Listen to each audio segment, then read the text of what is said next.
പ്രതീക്ഷ, പ്രത്യാശ എന്നീ വാക്കുകൾ ഈ ദിവസത്തിൽ പ്രധാനമാണ്. 241 യാത്രക്കാർ ഇന്ന് കത്തി അമർന്നപ്പോൾ ഒരാൾ, വിശ്വാസ് കുമാർ രമേശ് എന്ന ഒരൊറ്റ മനുഷ്യൻ ആ ദുരന്തത്തെ അതിജീവിച്ചിരിക്കുന്നു. രാജ്യത്തിന്റെ ചരിത്രം കണ്ട ഏറ്റവും വലിയ ആകാശ ദുരന്തങ്ങളിൽ ഒന്നിനെ ഈ രാജ്യം നേരിട്ടുകൊണ്ടിരിക്കുകയാണ്. അഹമ്മദാബാദിൽ ഇന്ന് ഉണ്ടായ ദുരന്തത്തിൽ വിമാനത്തിലുണ്ടായിരുന്ന 241 പേരാണ് കൊല്ലപ്പെട്ടത്. ഒപ്പം ഈ വിമാനം തകർന്നു വീണത് GJ മെഡിക്കൽ കോളേജിന്റെ ഹോസ്റ്റലിന് മുകളിലേക്കാണ്. അവിടുത്തെ 5 യുവ ഡോക്ടർമാരും അവരുടെ ബന്ധുക്കളും ഈ അപകടത്തിൽ ഉൾപ്പെട്ടവരിൽ പെടുന്നു. മൊത്തം മരണസംഖ്യ എത്ര എന്ന് ആശങ്കപ്പെട്ടുകൊണ്ടിരിക്കുന്ന വേളയിലാണ് ഇപ്പോൾ രമേശ് വിശ്വാസ് കുമാർ എന്ന 40 വയസ്സുകാരൻ, അദ്ദേഹം ഇന്ത്യൻ വംശജനാണ്, പക്ഷേ ബ്രിട്ടീഷ് പൗരനാണ്. ആ രമേശ് വിശ്വാസ് കുമാർ ഈ അപകടത്തെ അതിജീവിച്ച് 11A യാത്രക്കാരനായിരുന്ന വിശ്വാസ് കുമാർ അതിജീവിച്ച് ഇപ്പോൾ ഈ ദുരന്തം എങ്ങനെ എന്ന് ലോകത്തോട് പറയാൻ ബാക്കിയായിരിക്കുകയാണ്. അനൂപ് ദാസ് ആണ് വിവരങ്ങളുമായി ആദ്യം ചേരുന്നത്. അനൂപ, അത്ഭുത രക്ഷപ്പെടൽ, ഒരു മിറാക്കിളാണ് സംഭവിച്ചിരിക്കുന്നത്. കാര്യമായ പരിക്കുകളില്ലാതെ ജീവനോടെ ഒരാൾ ഈ ദുരന്തത്തെ അതിജീവിച്ചിരിക്കുന്നു. അദ്ദേഹം തന്നെ എങ്ങനെ അപകടം ഉണ്ടായി എന്ന് പറഞ്ഞു എന്നാണ് ഞാൻ മനസ്സിലാക്കുന്നത്. എന്താണ് അനൂപിന് കൂട്ടിച്ചേർക്കാനുള്ളത്? വിമാനം പറന്നുയർന്ന് 30 സെക്കൻഡിൽ തന്നെ വലിയൊരു ശബ്ദം കേട്ടു. പിന്നെ എന്താണ് സംഭവിച്ചത് എന്നറിയില്ല. ഞാൻ താഴെ വീണ് കിടക്കുകയായിരുന്നു. ചുറ്റിലും മൃതദേഹങ്ങളായിരുന്നു. പെട്ടെന്ന് എണീറ്റോടി ആരോ എന്നെ ആംബുലൻസിലേക്ക് മാറ്റി. ഇത്രയുമാണ് രമേശ് കുമാർ വിശ്വാസ് ഈ രക്ഷപ്പെട്ടതിന് ശേഷം കൂടെ ഉണ്ടായിരുന്ന ആളുകളോട് പറഞ്ഞത്. അദ്ദേഹത്തിൻ്റെ സഹോദരനോടൊപ്പം ലണ്ടനിലേക്ക് മടങ്ങുകയായിരുന്നു. കഴിഞ്ഞ 20 വർഷമായി ലണ്ടനിലാണ് അദ്ദേഹം താമസം. പക്ഷേ പെട്ടെന്ന് ഇത് സംഭവിച്ചു. അദ്ദേഹം മാത്രം രക്ഷപ്പെട്ടു. ബാക്കി എല്ലാവരും മരണപ്പെട്ടു എന്നാണ് ഗുജറാത്തിലെ ജില്ലാ പോലീസ് മേധാവിയുമായി ബന്ധപ്പെട്ട ആളുകൾ, ആ ഓഫീസുമായി ബന്ധപ്പെട്ട ആളുകൾ പറയുന്നത്. 241 പേർ മാത്രമാകില്ല. വലിയ വിഷമമുള്ള കാര്യം, ഈ വിമാനം തകർന്നു വീണത് നേരത്തെയൊക്കെ സൂചിപ്പിച്ച പോലെ മെഡിക്കൽ കോളേജിലെ ഹോസ്റ്റൽ മെസ്സിന് മുകളിലേക്കായിരുന്നു. അവിടെ ഭക്ഷണം കഴിച്ചുകൊണ്ടിരുന്ന ഏതാണ്ട് 60-ലധികം ആളുകൾ, അതിൽ 60 പേർക്ക് പരിക്ക് പറ്റി എന്നാണ് ആശുപത്രിയിൽ നിന്ന് നമുക്ക് ലഭിക്കുന്ന വിവരം. 5 പേർ ICUവിലോ വെന്റിലേറ്ററിലോ ആയി ചികിത്സയിലുണ്ട്. ഒരു ഡോക്ടറുടെ ഭാര്യ മരണപ്പെട്ടു. ബാക്കി 55 പേരുടെ നില ഗുരുതരമല്ല, എങ്കിലും 5 പേരെ കാണാനില്ല എന്നുകൂടി പറയുന്നുണ്ട്. എന്തായാലും അതീവ ഗുരുതരമായ ഒരു സ്ഥിതി. നമ്മുടെ രാജ്യം ഇന്നുവരെ കണ്ടതിൽ വെച്ച് ഏറ്റവും വലിയ വിമാന ദുരന്തങ്ങളിലൊന്ന്. ഇപ്പോൾ വ്യോമയാന മന്ത്രി ഈ സംഭവ സ്ഥലത്തുണ്ട്. അതിൻ്റെ കൂടെ രാജ്യത്തിന്റെ ആഭ്യന്തര മന്ത്രി സംഭവ സ്ഥലത്തേക്ക് തിരിക്കുന്നു. രാഷ്ട്രപതിയും പ്രധാനമന്ത്രിയും പ്രതിപക്ഷ നേതാവും ഉൾപ്പെടെയുള്ള രാജ്യത്തിന്റെ നേതാക്കളെല്ലാം, രാജ്യത്തിന് പുറത്തുള്ള പ്രധാനപ്പെട്ട രാജ്യങ്ങളിലെ രാഷ്ട്രീയ നേതാക്കളെല്ലാം അനുശോചനം രേഖപ്പെടുത്തുന്നു. നമ്മൾ മഹാദുരന്തത്തെ അതിജീവിച്ചു കൊണ്ടിരിക്കുന്ന ഒരു ഘട്ടത്തിലാണ് ഒരു മനുഷ്യൻ ജീവനോടെ എന്താണ് സംഭവിച്ചത് എന്ന് പറയാൻ ബാക്കിയായി നമുക്ക് മുന്നിൽ നിൽക്കുന്നത്. അഭിലാഷ്, ഒപ്പം അനൂപ്, രാജ്യം കണ്ടിട്ടുള്ള വിമാന അപകടങ്ങളുടെ ചരിത്രത്തിലെ വലിയ അപകടങ്ങളിൽ ഒന്ന് കരിപ്പൂർ വിമാന ദുരന്തത്തിന് ശേഷം രാജ്യത്ത് സംഭവിക്കുന്ന ഏറ്റവും വലിയ വിമാന ദുരന്തം എന്ന് മാത്രമല്ല, ഇപ്പോൾ ഡ്രീം ലൈനർ വിമാനം, ബോയിങ്ങിന്റെ ഡ്രീം ലൈനർ വിമാനം ഇതുപോലൊരു അപകടത്തിൽപ്പെട്ട ചരിത്രമേ ഇല്ല. ഏറ്റവും അഡ്വാൻസ്ഡ് ആയിട്ടുള്ള വിമാനം, ഏറ്റവും മികച്ച സുരക്ഷാ സംവിധാനങ്ങളുള്ള വിമാനം, ഭൂഖണ്ഡാന്തര സർവീസ് നടത്തുന്ന വിമാനം, എക്സ്പീരിയൻസ്ഡ് ആയിട്ടുള്ള പൈലറ്റ്, 8200 മണിക്കൂർ ഫ്ലൈ ചെയ്ത എക്സ്പീരിയൻസ് ഉള്ള പൈലറ്റ് പറത്തിയ വിമാനം. ഈ വിമാനം 23-ാം നമ്പർ റൺവേയിൽ നിന്ന് പുറപ്പെട്ട് 1 മിനിറ്റ് പോലും തികയുന്നതിന് മുമ്പ് തകർന്നു വീണു എന്നുള്ളത് അവിശ്വസനീയമായ ഒന്നാണ്. ഇതേക്കുറിച്ച് എങ്ങനെ ഇത് സംഭവിച്ചു, എന്തുകൊണ്ട് ഇത് സംഭവിച്ചു എന്നതിനെ സംബന്ധിച്ച് നമുക്കറിയാം. പൂർണ്ണമായ അന്വേഷണം കഴിഞ്ഞാൽ മാത്രമേ പറയാൻ കഴിയുകയുള്ളൂ. എങ്കിൽ പോലും ഏവിയേഷൻ രംഗത്തെ വിദഗ്ധർ ഇക്കാര്യത്തെക്കുറിച്ച് എന്താണ് പറയുന്നത്, എങ്ങനെയാണ് ഈ അപകടം ഉണ്ടായത് എന്നത് സംബന്ധിച്ച് ഒരു പ്രാഥമിക നിഗമനമെങ്കിലും ഇപ്പോഴുണ്ടോ? നമ്മൾ ചില ആളുകൾ, വിദഗ്ധരായ ചില ആളുകളുടെ പ്രതികരണം തേടിയപ്പോൾ, അവരോട് വിളിച്ച് സംസാരിച്ചപ്പോൾ അവർ പറയുന്ന കാര്യം, എഞ്ചിൻ തകരാറായിരിക്കും ഇങ്ങനെയൊരു ദുരന്തത്തിലേക്ക് നയിച്ചിട്ടുണ്ടാവുക. ലോകത്ത് ഇന്ന് ലഭ്യമായ വിമാനങ്ങളിൽ, ഭൂഖണ്ഡാന്തര സർവീസൊക്കെ നടത്തുന്ന വിമാനങ്ങളിൽ വളരെ പ്രധാനപ്പെട്ട സുരക്ഷയുള്ള വിമാനമാണ് ഇപ്പോൾ തകർന്നടിഞ്ഞ് വീണു പോയത്. അതുകൊണ്ട് എഞ്ചിൻ തകരാറ് തന്നെയായിരിക്കും ഇങ്ങനെ ഒരു കുഴപ്പത്തിലേക്ക് നയിച്ചിട്ടുണ്ടാവുക എന്നുള്ളതാണ്. 11 വർഷം മാത്രം പഴക്കമുള്ള വിമാനമാണ് ഇപ്പോൾ കത്തി അമർന്നു പോയത്. നേരത്തെ ഇന്ന് തന്നെ രാവിലെ 11:30 ഡൽഹിയിൽ നിന്ന് അഹമ്മദാബാദിലേക്ക് പോയ വിമാനമാണിത്. അതിനുശേഷമാണ് വീണ്ടും പറക്കുമ്പോഴാണ് അപകടം സംഭവിച്ചത്. എന്തായാലും പ്രാഥമികമായി നമുക്ക് ലഭിക്കുന്ന വിവരമനുസരിച്ച് എഞ്ചിൻ തകരാറാണ്.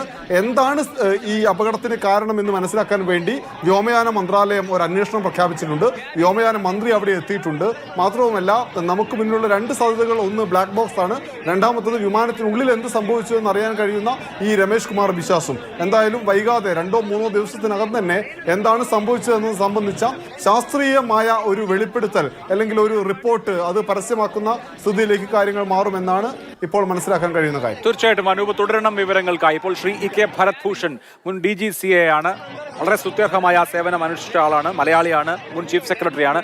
ശ്രീ കെ ഭരത് ഭൂഷൺ, രാജ്യം നടുങ്ങിയ ഒരു വിമാന ദുരന്തമാണ് കടന്നുപോയിരിക്കുന്നത്. കഴിഞ്ഞ ഒരു പതിറ്റാണ്ടിനിടെ ഉണ്ടായ, അല്ലെങ്കിൽ കഴിഞ്ഞ 2 പതിറ്റാണ്ടിനിടെ ഉണ്ടായ ഏറ്റവും വലിയ ദുരന്തം. ഈ എയർ ഇന്ത്യയുടെ ബോയിങ് 787 അപകടത്തിൽപ്പെട്ടത്. അത് വളരെ സുരക്ഷയുള്ള വിമാനമായിട്ടാണ് പൊതുവെ വിലയിരുത്തപ്പെടുന്നത്. ഞാൻ കാരണങ്ങൾ എന്തെന്ന് ചോദിക്കുന്നില്ല, അങ്ങനെ ഒരു നിഗമനത്തിലേക്ക് എത്താറായിട്ടില്ല എങ്കിൽ പോലും മുൻ DGCA എന്നുള്ള നിലയിൽ താങ്കൾ ഈ അപകടത്തെ വിലയിരുത്തുന്നത് എങ്ങനെയാണ്? എന്തുകൊണ്ടായിരിക്കാം? ഏറ്റവും ദുഃഖകരമായ ഒരു വസ്തുതയാണ്, ഒരു സംഭവമാണ് ഉണ്ടായത്. സാധാരണഗതിയിൽ നമ്മൾ ഈ യാത്രാമാർഗ്ഗങ്ങളെ പറ്റി നോക്കുമ്പോൾ ഇന്ന് പൊതുവെ അംഗീകരിക്കപ്പെടുന്നത് വ്യോമയാന യാത്രയാണ് ഏറ്റവും സേഫ് അല്ലെങ്കിൽ ഏറ്റവും സുരക്ഷിതമെന്നാണ് നമ്മളൊക്കെ പൊതുവെ അംഗീകരിക്കുന്നത്. പക്ഷേ ഇത് ഉണ്ടായി, അഹമ്മദാബാദിലുണ്ടായി. അത് ഉണ്ടായിട്ടുള്ളത് ഡ്രീം ലൈനർ എന്നുള്ള 787. അത് ഈ 787 വിമാനങ്ങൾ ഡ്രീം ലൈനർ ഇന്ത്യയിൽ ഇൻട്രൊഡ്യൂസ് ചെയ്തപ്പോൾ ഞാനായിരുന്നു അന്ന് director general of civil aviation. അന്ന് സർട്ടിഫിക്കറ്റ് കൊടുത്തത് 2010 തോന്നുന്നു, 2010. അന്ന് അതൊരു നെക്സ്റ്റ് ജനറേഷൻ എയർക്രാഫ്റ്റ് ആയിരുന്നു. അതിനുശേഷം എയർ ഇന്ത്യക്ക് തന്നെ ഇപ്പം 27 വിമാനങ്ങൾ അവർക്ക് ഡ്രീം ലൈനേഴ്സ് ഇപ്പോൾ ഓപ്പറേറ്റ് ചെയ്യുന്നുണ്ടെന്നാണ് മനസ്സിലാക്കിയത്. ലോകം മുഴുവൻ ഇത്തരത്തിലുള്ള വിമാനങ്ങൾ ധാരാളം ഉപയോഗിക്കപ്പെടുന്നുണ്ട്. ആദ്യമായിട്ടാണ് ഇത്തരത്തിലുള്ള ഒരു ലോസ്, ഒരു ക്രാഷ് ഉണ്ടായിട്ടുള്ളത്. അതുകൊണ്ട് തന്നെ നമ്മൾ വളരെ വേഗത്തിൽ കയറി എന്തെങ്കിലും ഒരു നിഗമനത്തിലെത്തുന്നത് ശരിയാവില്ല എന്ന് തോന്നുന്നു. പക്ഷേ അടിസ്ഥാനമായിട്ട് നമുക്ക് മനസ്സിലാക്കാൻ കഴിയുന്ന കാര്യങ്ങൾ വെച്ചിട്ട് ഏതാണ്ട് 242 പേരാണ് ഇതിൽ ഉൾപ്പെട്ടിട്ടുള്ളത്, ക്രൂ അടക്കം എന്നാണ് എനിക്ക് വിശ്വസിക്കുന്നത്, എന്നാണ് എനിക്ക് തോന്നുന്നത്. അത് ഈ വിമാനത്തിൽ പൈലറ്റുകൾ എന്ന് വെച്ചാൽ വിമാനം 11 വർഷവും 5 മാസവും ഏജ്ഡ് വിമാനമാണ്. വിച്ച് നോർമൽ ഏവിയേഷൻ ഇതിൽ അത്ര വലിയൊരു പ്രായാധിക്യമുള്ളൊരു വിമാനമല്ല. പൈലറ്റ്സ് ആണെങ്കിൽ 8200 ഫ്ലൈയിങ് അവേഴ്സ് ഇതേ ടൈപ്പ് വിമാനത്തിൽ ചെയ്തിട്ടുള്ള കമാൻഡറും അതുപോലെ തന്നെ കോ പൈലറ്റ് ഫസ്റ്റ് ഓഫീസറായിട്ടുള്ള ആൾ 1100 മണിക്കൂർ ഫ്ലൈ ചെയ്ത ആളുകളാണ്. അപ്പോൾ ആ ഭാഗത്തൊന്നും എന്തെങ്കിലും നമുക്കൊരു കൺസേൺ റേസ് ചെയ്യുന്ന ഫാക്ട്സ് ഒന്നുമില്ല. പക്ഷേ എങ്കിലും ഇത് സംഭവിച്ചു. എങ്ങനെ സംഭവിച്ചു എന്നുള്ളതിന് ഒരു ഫൈനൽ നിഗമനത്തിൽ നമുക്ക് എത്തണമെങ്കിൽ ഇപ്പം ആക്സിഡൻറ്റ് ഇൻവെസ്റ്റിഗേഷൻ ബ്യൂറോ പണ്ട് ഡയറക്ടർ ജനറൽ ഓഫ് സിവിൽ ഏവിയേഷൻ്റെ ഭാഗമായിരുന്നെങ്കിലും ഇപ്പോഴൊരു ഓട്ടോണമസ് ആയിട്ട് അവർക്ക് വസ്തുനിഷ്ഠമായിട്ട് അന്വേഷിക്കാൻ കൂടുതൽ സഹായമായി വേണ്ടിയിട്ട് അവരെ ഒരു ഇൻഡിപെൻഡൻറ്റ് ഓർഗനൈസേഷനായിട്ട് തന്നെ വെച്ചിട്ടുണ്ട് government of India civil aviation ministry. Team അവിടെ എത്തിക്കഴിഞ്ഞു. DGCA himself is there. എല്ലാവരും കൂടി അന്വേഷിച്ചിട്ടൊരു വ്യക്തമായ നിഗമനത്തിലെത്തും എന്നാണ് വിശ്വസിക്കുന്നത്. ഇതിൽ 1-2 നോട്ടബിൾ ഫാക്ട്സ്. റിയാക്ഷൻ ടൈം തീരെ പൈലറ്റ്സിന് ലഭിച്ചിട്ടില്ല. വിമാനം ടേക്ക് ഓഫ് ചെയ്ത് ഏതാണ്ട് 625 ഫീറ്റ് ആകാശത്തിലേക്ക് ഉയർന്നപ്പോൾ തന്നെയാണ് പൈലറ്റ്സ് മേഡേ കോൾ കൊടുക്കുന്നത്. മേഡേ കോൾ എന്ന് പറഞ്ഞു കഴിഞ്ഞാൽ വാർണിങ്ങിൻ്റെ എക്സ്ട്രീം ഇമ്മിനൻറ്റ് ഡേഞ്ചർ കോളാണത്. അത് കൊടുത്തു കഴിഞ്ഞിട്ട് റിപ്ലൈ ATC എന്ന് വന്നപ്പോൾ പോലും അവർക്ക് അത് റിയാക്ട് ചെയ്യാൻ കഴിഞ്ഞിട്ടില്ല. അപ്പോൾ 625 ഫീറ്റിൽ നിന്നാണ് വിമാനം പെട്ടെന്ന് താഴോട്ട് വരുന്നത്. ഒരു സിഗ്നിഫിക്കൻറ്റ് ഫാക്ടർ, പ്രത്യേകിച്ച് ഇപ്പോഴത്തെ മോഡേൺ ഇത് വെച്ചിട്ട് ADSB സിസ്റ്റം എന്ന് പറയും, ഈ automatic dependent surveillance broadcasting system. Real ടൈമിൽ തന്നെ വിമാനത്തിൻ്റെ ഡേറ്റ നമുക്ക് ട്രാൻസ്പോസ് ചെയ്യാൻ കഴിയും. അത് വെച്ച് നോക്കുമ്പോൾ ആ സ്പീഡിൽ വിമാനം ഏതാണ്ട് 100 കഷ്ടിച്ച് അതിൻ്റെ ഡീറ്റെയിൽസ് നോക്കുമ്പോൾ 200 കിലോമീറ്റർ 200 നോട്ട് സ്പീഡെങ്കിലും വേണ്ട വിമാനം ആ ഘട്ടത്തിൽ അതിനേക്കാട്ടിലൊക്കെ കുറവ് 174 നോട്ട് സ്പീഡ് മാത്രമേ ഉണ്ടായിരുന്നുള്ളൂ എന്നാണ് പറയുന്നത്. അപ്പോഴെന്തോ ഒരു എൻജിൻ പ്രോബ്ലം ഉണ്ടായിട്ടുണ്ട് എന്നുള്ളൊരു സൂചനയാണ് അതിൽ കാണുന്നത്. പിന്നെ മറ്റൊന്ന്, വിമാനത്തിൻ്റെ ക്രാഷിങ് ആ വീഡിയോ കാണുമ്പോൾ തന്നെ അതിൻ്റെ വിമാനത്തിൻ്റെ നോസ് റേസ് ചെയ്യാം. അപ്പം പൈലറ്റ് തീർച്ചയായിട്ടും അത് വിമാനം രണ്ടാമത് ഉയർത്താൻ ശ്രമിക്കുന്നുണ്ടായിരുന്നു. ഫുൾ പവർ കൊടുത്ത് കാണണം, പക്ഷേ റേസ് ചെയ്തില്ല, അത് ക്രാഷ് ചെയ്യുക ചെയ്തത്. സാധാരണഗതിയിൽ ഇത്തരത്തിലൊരു പവർ ലോസ് ഉണ്ടാകുമ്പോൾ പൈലറ്റിന് സമയം കിട്ടുകയാണെങ്കിൽ അദ്ദേഹം തിരിച്ച് ഒരിക്കൽ കൂടി ഗോ റൗണ്ട് ചെയ്ത് ലാൻഡ് ചെയ്യും, എമർജൻസി ലാൻഡ് ചെയ്യും. അതിനൊന്നും കഴിഞ്ഞിട്ടില്ല. അതുകൊണ്ട് തന്നെ ഒരു പൂർണ്ണമായിട്ട് നമ്മളൊരു നിഗമനത്തിലെത്തണമെങ്കിൽ എൻ്റെ അഭിപ്രായത്തിൽ ഒരു വിശദമായ അന്വേഷണം നടത്തി അതിൻ്റെ റിപ്പോർട്ട് നമുക്ക് ലഭിക്കണം. അത് ഉടനെ ഉണ്ടാവുന്നുള്ള കാര്യത്തിലൊരു സംശയമില്ല. ഇപ്പം ബ്ലാക്ക് ബോക്സ് എന്ന് പറയുന്ന സാങ്കേതിക ഡേറ്റാബേസ് ഉണ്ട്. പിന്നെ അതുകൂടാതെ CVR ഉണ്ട്, അതായത് കോക്പിറ്റ് വോയിസ് റെക്കോർഡർ ഉണ്ട്. പൈലറ്റ്സ് തമ്മിലുള്ള സംസാരം മുഴുവൻ റെക്കോർഡ് ചെയ്യപ്പെട്ടിട്ടുണ്ട്. അപ്പോൾ നമുക്ക് അടുത്ത് തന്നെ നമുക്ക് പൂർണ്ണമായിട്ടുള്ള വിവരം കിട്ടും. വളരെ നിർഭാഗ്യകരമായി പോയി എന്നുള്ളൊരു വസ്തുത അവശേഷിക്കുകയാണ്. തീർച്ചയായും ശ്രീ ഭരത്ഭൂഷൺ, BBC-യോട്, ബ്രിട്ടീഷ് ബ്രോഡ്കാസ്റ്റിംഗ് കോർപ്പറേഷനോട് 3 സിവിൽ ഏവിയേഷൻ എക്സ്പേർട്സ് ചൂണ്ടിക്കാണിച്ചിരിക്കുന്ന ഒരു കാര്യം, ഇതിൻ്റെ വീഡിയോ വിശകലനം ചെയ്തതിന് ശേഷം ഈ വിങ്ങുകളുടെ ഫ്ലാപ്പുകൾ പ്രോപ്പറായിരുന്നില്ല, അത് പ്രോപ്പറായി പ്ലേസ് ചെയ്തിരുന്നില്ല, അതൊരു പക്ഷെ ഒരു ഹ്യൂമൻ എററിലേക്കാകാം വിരൽ ചൂണ്ടുന്നത് എന്ന് അഭിപ്രായപ്പെടുന്നു. അത് നമുക്കറിയാം, പൂർണ്ണമായും വിലയിരുത്തിയാൽ മാത്രമേ അക്കാര്യത്തിലൊക്കെ ഒരു തീർപ്പുണ്ടാക്കാൻ കഴിയൂ എന്ന്. എങ്കിൽ പോലും അങ്ങനെ ഒരു സാധ്യത കൂടി, വളരെ എക്സ്പീരിയൻസ്ഡ് ആയിട്ടുള്ള ക്രൂ ആയിരുന്നു എങ്കിൽ കൂടിയും ഒരു ഹ്യൂമൻ എററിന്റെ സാധ്യത ഇക്കാര്യത്തിൽ ഉണ്ടാകുമോ? അങ്ങനെ വീഡിയോ ഞാൻ കണ്ടു, അത് പറയുന്നത് ശ്രദ്ധിച്ചു. പക്ഷേ അങ്ങനെ ഒരു കൺക്ലൂഷൻ നമുക്ക് എത്താൻ കഴിയുമെന്ന് തോന്നുന്നില്ല. ആ ഡിസ്റ്റൻസിൽ കണ്ട വീഡിയോയിൽ ആക്ച്വലി അത് റിവേഴ്സ്ഡ് ആയിരുന്നു എന്ന് നമുക്ക് തോന്നുന്നില്ല, എനിക്ക് തോന്നുന്നില്ല. പിന്നെ മറ്റൊന്നുള്ളത്, വീൽസ് അവർ എന്തുകൊണ്ടോ അവർ മുകളിലേക്ക് വലിച്ചിട്ടില്ല. സാധാരണ ആ ഹൈറ്റ് ആകുമ്പോഴത്തേക്കും വീൽസ് ഉള്ളിലേക്ക് റിട്രാക്ട് ചെയ്യും, വീൽസ് അവർ വലിച്ചിട്ടില്ല. അപ്പോൾ എന്തോ ഒരു പ്രോബ്ലം ഉണ്ടായിരുന്നോ, അതോ ഒരു എമർജൻസി കൊണ്ട് ചില കാര്യങ്ങൾ വിട്ടുപോയോ. പക്ഷേ ഒരു കാര്യം മനസ്സിലാക്കാനുള്ള, ഈ വിമാനം അങ്ങേയറ്റം സ്റ്റേറ്റ് ഓഫ് ദ ആർട്ട് വിമാനമാണ്. അതിലിപ്പോൾ അതിൻ്റെ കൺഫിഗറേഷനൊക്കെ കംപ്ലീറ്റ് കമ്പ്യൂട്ടേഴ്സാണ് ചെയ്യുന്നത്. പൈലറ്റിന് ഇനീഷ്യലായിട്ട് ഡേറ്റ കൊടുക്കണം, അത് ചെയ്യേണ്ടത് പൈലറ്റിൻ്റെ ചുമതലയാണെങ്കിൽ കൂടി അതിലെന്തെങ്കിലും ഒരു എറർ ഉണ്ടെങ്കിൽ അത് ഡിറ്റക്ട് ചെയ്ത് വാണിംഗ് കൊടുക്കാനുള്ള സംവിധാനം ഡ്രീം ലൈനറിനുള്ളിലുണ്ട്. അപ്പോൾ അതൊന്നും ആവാൻ വഴിയില്ല. പക്ഷേ എന്തായാലും എന്തോ സംഭവിച്ചു, അത് ഒരു ദുരൂഹമായ സാഹചര്യം. ഇപ്പം മംഗലാപുരത്തുണ്ടായ ആക്സിഡൻറ്റ്, അതിന് ശേഷമാണ് ഞാൻ DGC ആയിട്ട് ജോയിൻ ചെയ്തത്. അത് പെട്ടെന്ന് തന്നെ നമുക്ക് പൈലറ്റ് എററാണെന്ന് നമുക്ക് കണ്ടുപിടിക്കാൻ കഴിഞ്ഞു. പക്ഷേ അതിൽ ATC ആയിട്ടുള്ള കമ്മ്യൂണിക്കേഷനുണ്ടായ ഗ്യാപ്പും പൈലറ്റിൻ്റെ വേണ്ടത്രയുള്ള ഇംഗ്ലീഷ് പരിജ്ഞാനം ഇല്ലാത്തതും ഒക്കെ പല കാരണങ്ങളായിരുന്നു അന്നത്തെ സംഭവം. പക്ഷേ ഇത് എന്താണ് സംഭവിച്ചതെന്ന് നമുക്കൊരു അന്വേഷണത്തിന് ശേഷം മാത്രമേ അറിയാൻ കഴിയുള്ളൂ. കാരണം aircraft is such A modern state of the art aircraft. Pilots R extremely experience people. അതുകൊണ്ട് നമുക്കൊരു നിഗമനത്തിലെത്തുന്നതിന് മുമ്പ് നമുക്കൊരു അന്വേഷണ റിപ്പോർട്ടിന് വേണ്ടി വെയിറ്റ് ചെയ്യാമെന്ന് തോന്നുന്നു. തീർച്ചയായും. ഇപ്പോൾ ഒരു കാര്യം, ഇപ്പോൾ 11 വർഷമേ ആയിട്ടുള്ളൂ പ്രായം, അതൊരു വലിയ കാലയളവല്ല എന്ന് അങ്ങ് സൂചിപ്പിച്ചു, ശരിയാണ്. ഇന്ന് ഈ അപകടം ഉണ്ടായതിനു ശേഷം ഡൽഹിയിൽ നിന്ന് അഹമ്മദാബാദിലേക്ക് ഈ ഫ്ലൈറ്റിൽ വന്ന ഒരു യാത്രക്കാരൻ, ആകാശ് വത്സ എന്ന ആൾ, സോഷ്യൽ മീഡിയയിൽ അയാൾ ആ ഫ്ലൈറ്റിനകത്ത് നിന്ന് ക്യാപ്ചർ ചെയ്തിട്ടുള്ള വീഡിയോകളും മറ്റുമൊക്കെ പോസ്റ്റ് ചെയ്തിട്ടുണ്ട്.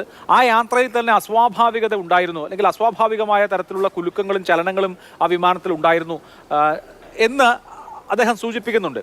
അപ്പോൾ എയർ ഇന്ത്യ വിമാനങ്ങളെക്കുറിച്ച് മുമ്പ് അതിൻ്റെ ഇൻറ്റീരിയർ ഒന്നും നന്നായി മെയിൻറ്റെയിൻ ചെയ്യുന്നില്ല, മെയിൻ്റനൻസിൻ്റെ പ്രശ്നമുണ്ട് തുടങ്ങിയ വിമർശനങ്ങളൊക്കെ പല സാധാരണ ആളുകളും ഉന്നയിക്കാറുണ്ട്. അതൊരു ലേമാൻ പോയിന്റ് ഓഫ് വ്യൂ ആകാം, എനിക്കത് 100% ഉറപ്പിച്ച് പറയാൻ കഴിയുന്നില്ല. എങ്കിലും അത്തരത്തിലുള്ള കാര്യങ്ങൾ ഇത് പ്രോപ്പറായി മെയിൻറ്റെയിൻ ചെയ്യാതിരുന്നു എന്നുള്ള ഒരു ആരോപണം ഏതെങ്കിലും തരത്തിൽ ശരിവെക്കപ്പെടുമോ? എനിക്ക് തോന്നുന്നില്ല അത് ശരിയാവുന്നു. ഒരു നോൺ എക്സ്പേർട്ട് പാസഞ്ചറുടെ ഒരു വ്യൂ ആയിട്ട് തോന്നാം. പക്ഷേ എനിക്ക് തോന്നുന്നത് ഒരു വിമാനം എവറി ട്രിപ്പിന് മുമ്പ് എഞ്ചിനീയറിംഗ് സ്റ്റാഫ് റിലീസ് ചെയ്യാതെ വിമാനം പൈലറ്റ്സിന് ഹാൻഡ് ഓവർ ചെയ്യില്ല. അത് ടാറ്റ കൺട്രോൾ ചെയ്യുന്ന എയർ ഇന്ത്യയിൽ അത്തരത്തിലൊരു പോരായ്മ വരുമെന്ന് എനിക്ക് തോന്നുന്നില്ല.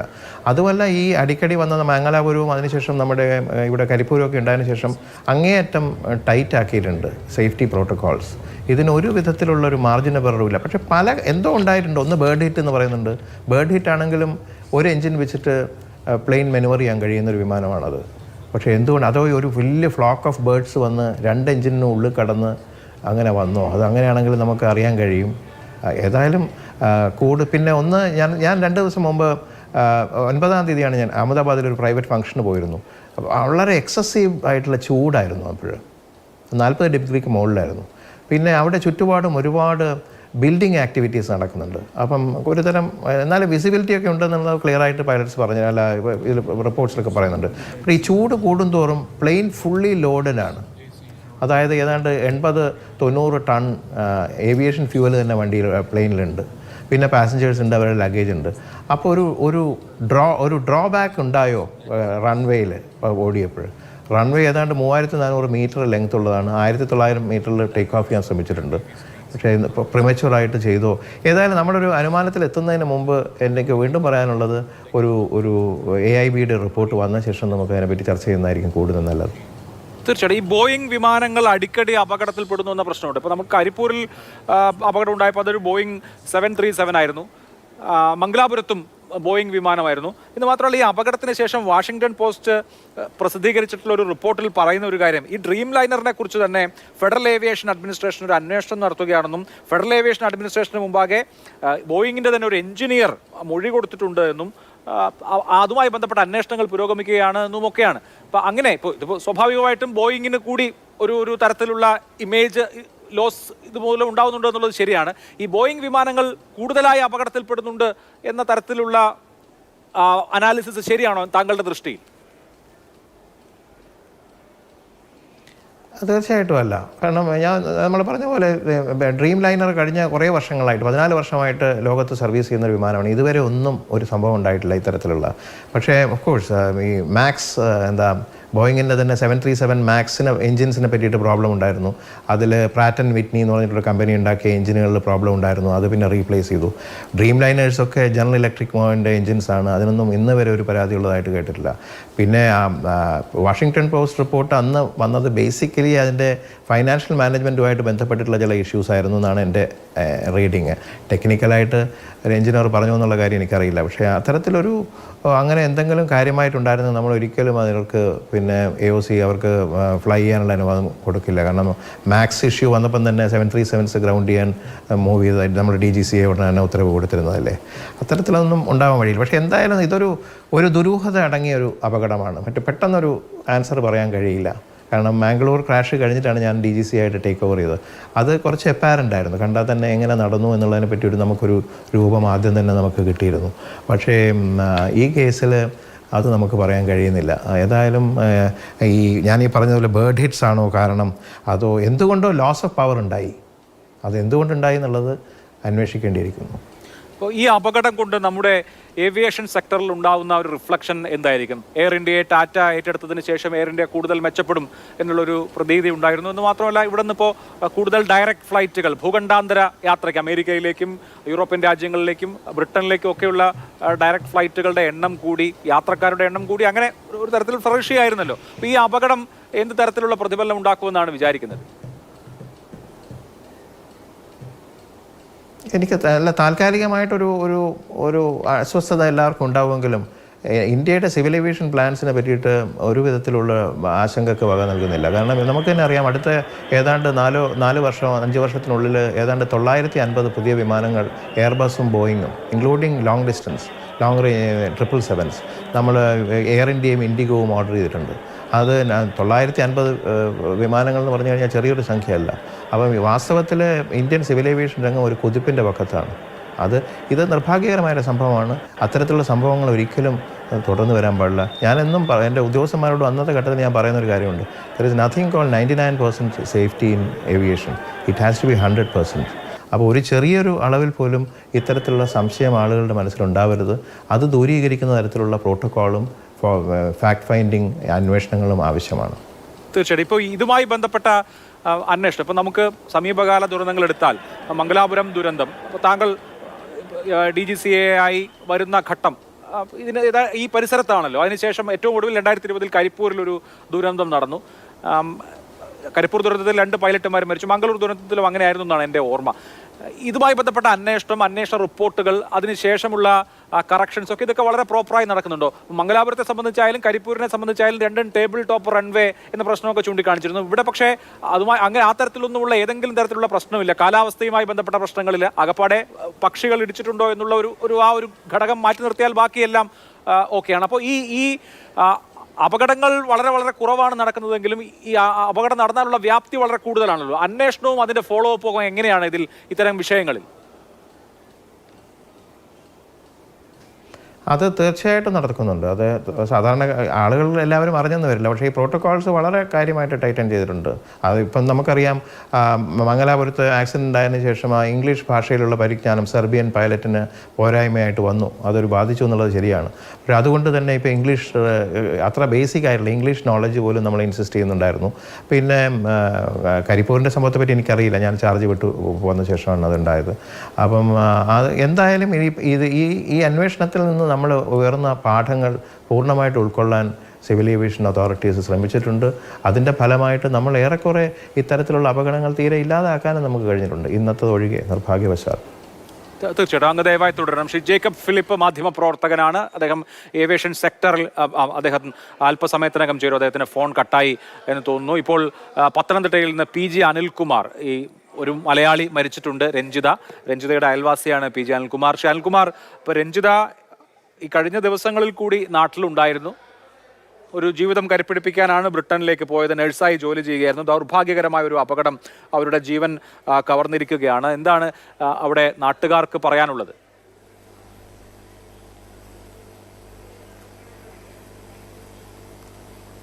ഞങ്ങളെ സംബന്ധിച്ച് ഇതൊരു വലിയ ഞെട്ടലോടെയാണ് ഞങ്ങൾ ഈ വാർത്ത കേൾക്കുന്നത്.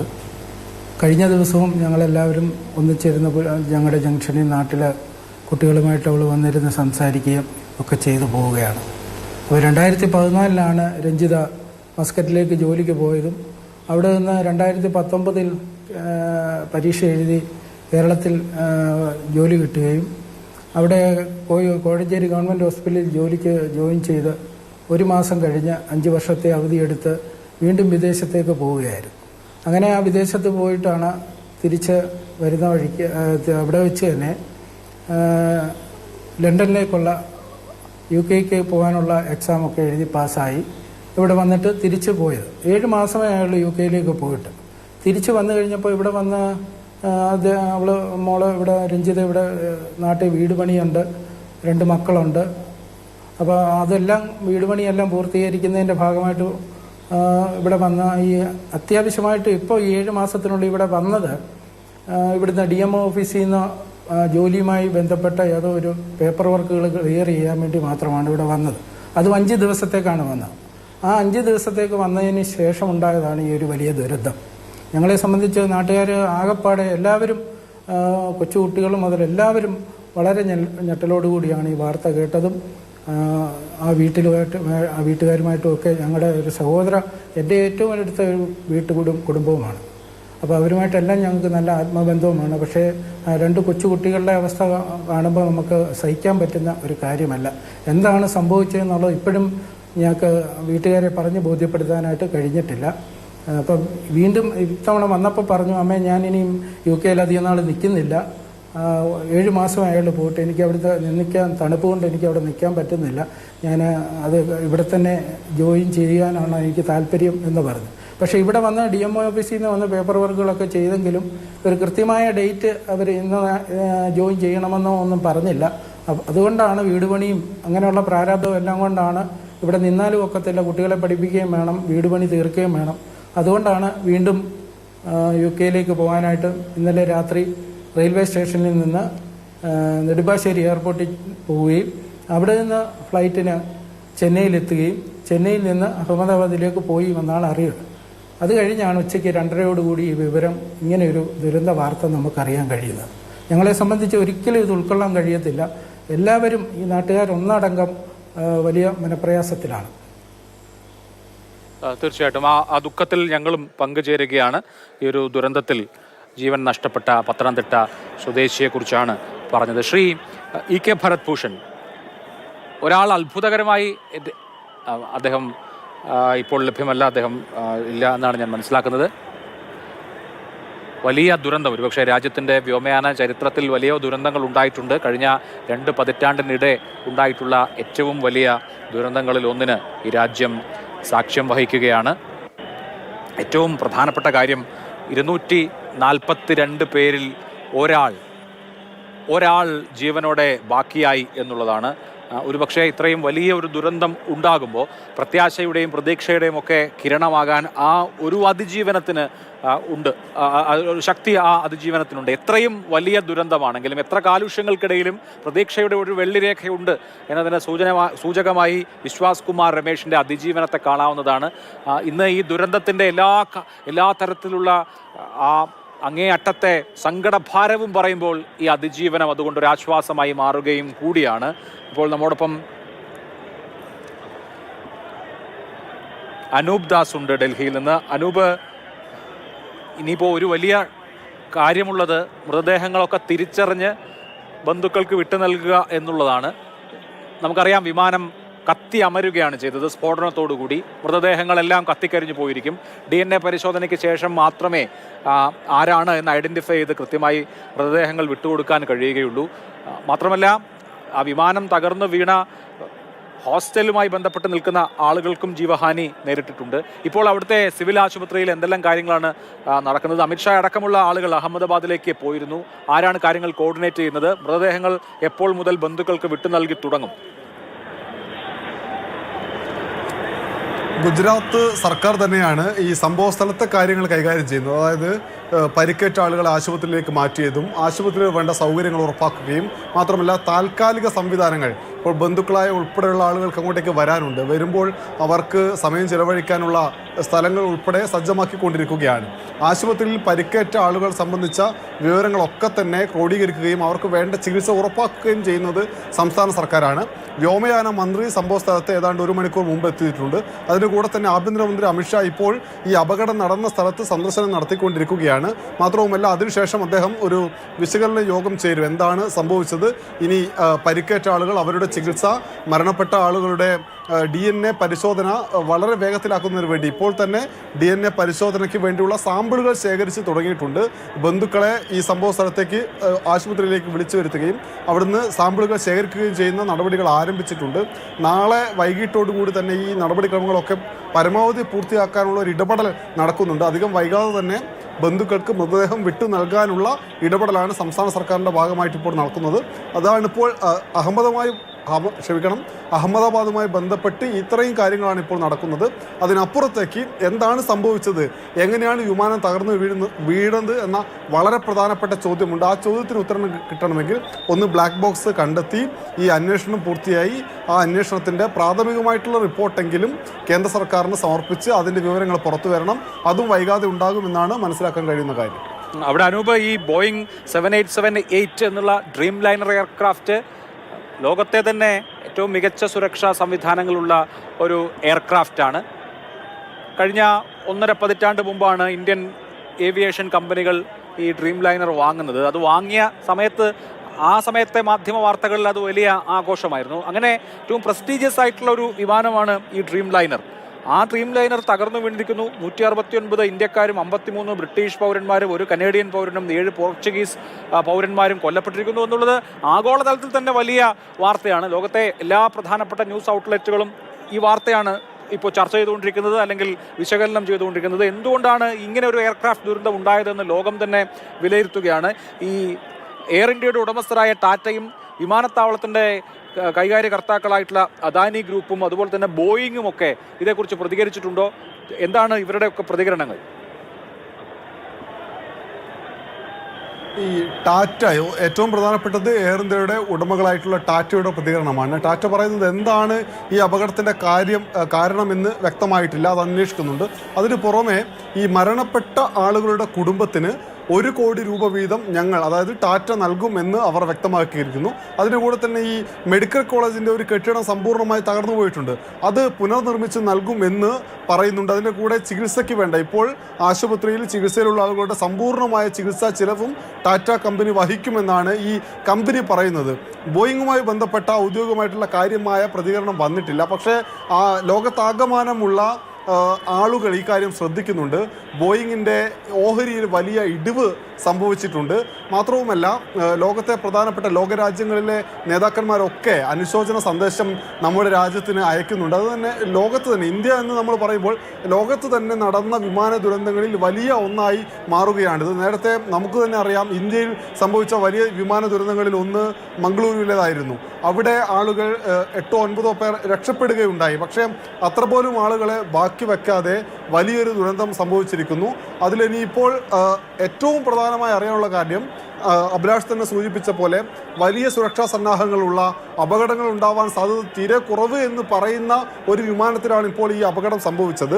അതെന്തുകൊണ്ട് എന്ന ചോദ്യമാണ്. ആ ചോദ്യത്തിന് ഉത്തരം ലഭിക്കാൻ ഈ പ്രാഥമികമായ അന്വേഷണ റിപ്പോർട്ടെങ്കിലും ലഭ്യമാണ്. പക്ഷേ ഇപ്പോൾ മനസ്സിലാക്കാൻ കഴിയുന്ന കാര്യം, എഞ്ചിന് തകരാറ് സംഭവിച്ചു എന്ന ഒരു പ്രാഥമിക വിലയിരുത്തൽ കേന്ദ്ര സർക്കാരിൻ്റെ ഭാഗമായിട്ടുണ്ട് ഈ അപകടവുമായി ബന്ധപ്പെട്ട് എന്നാണ്.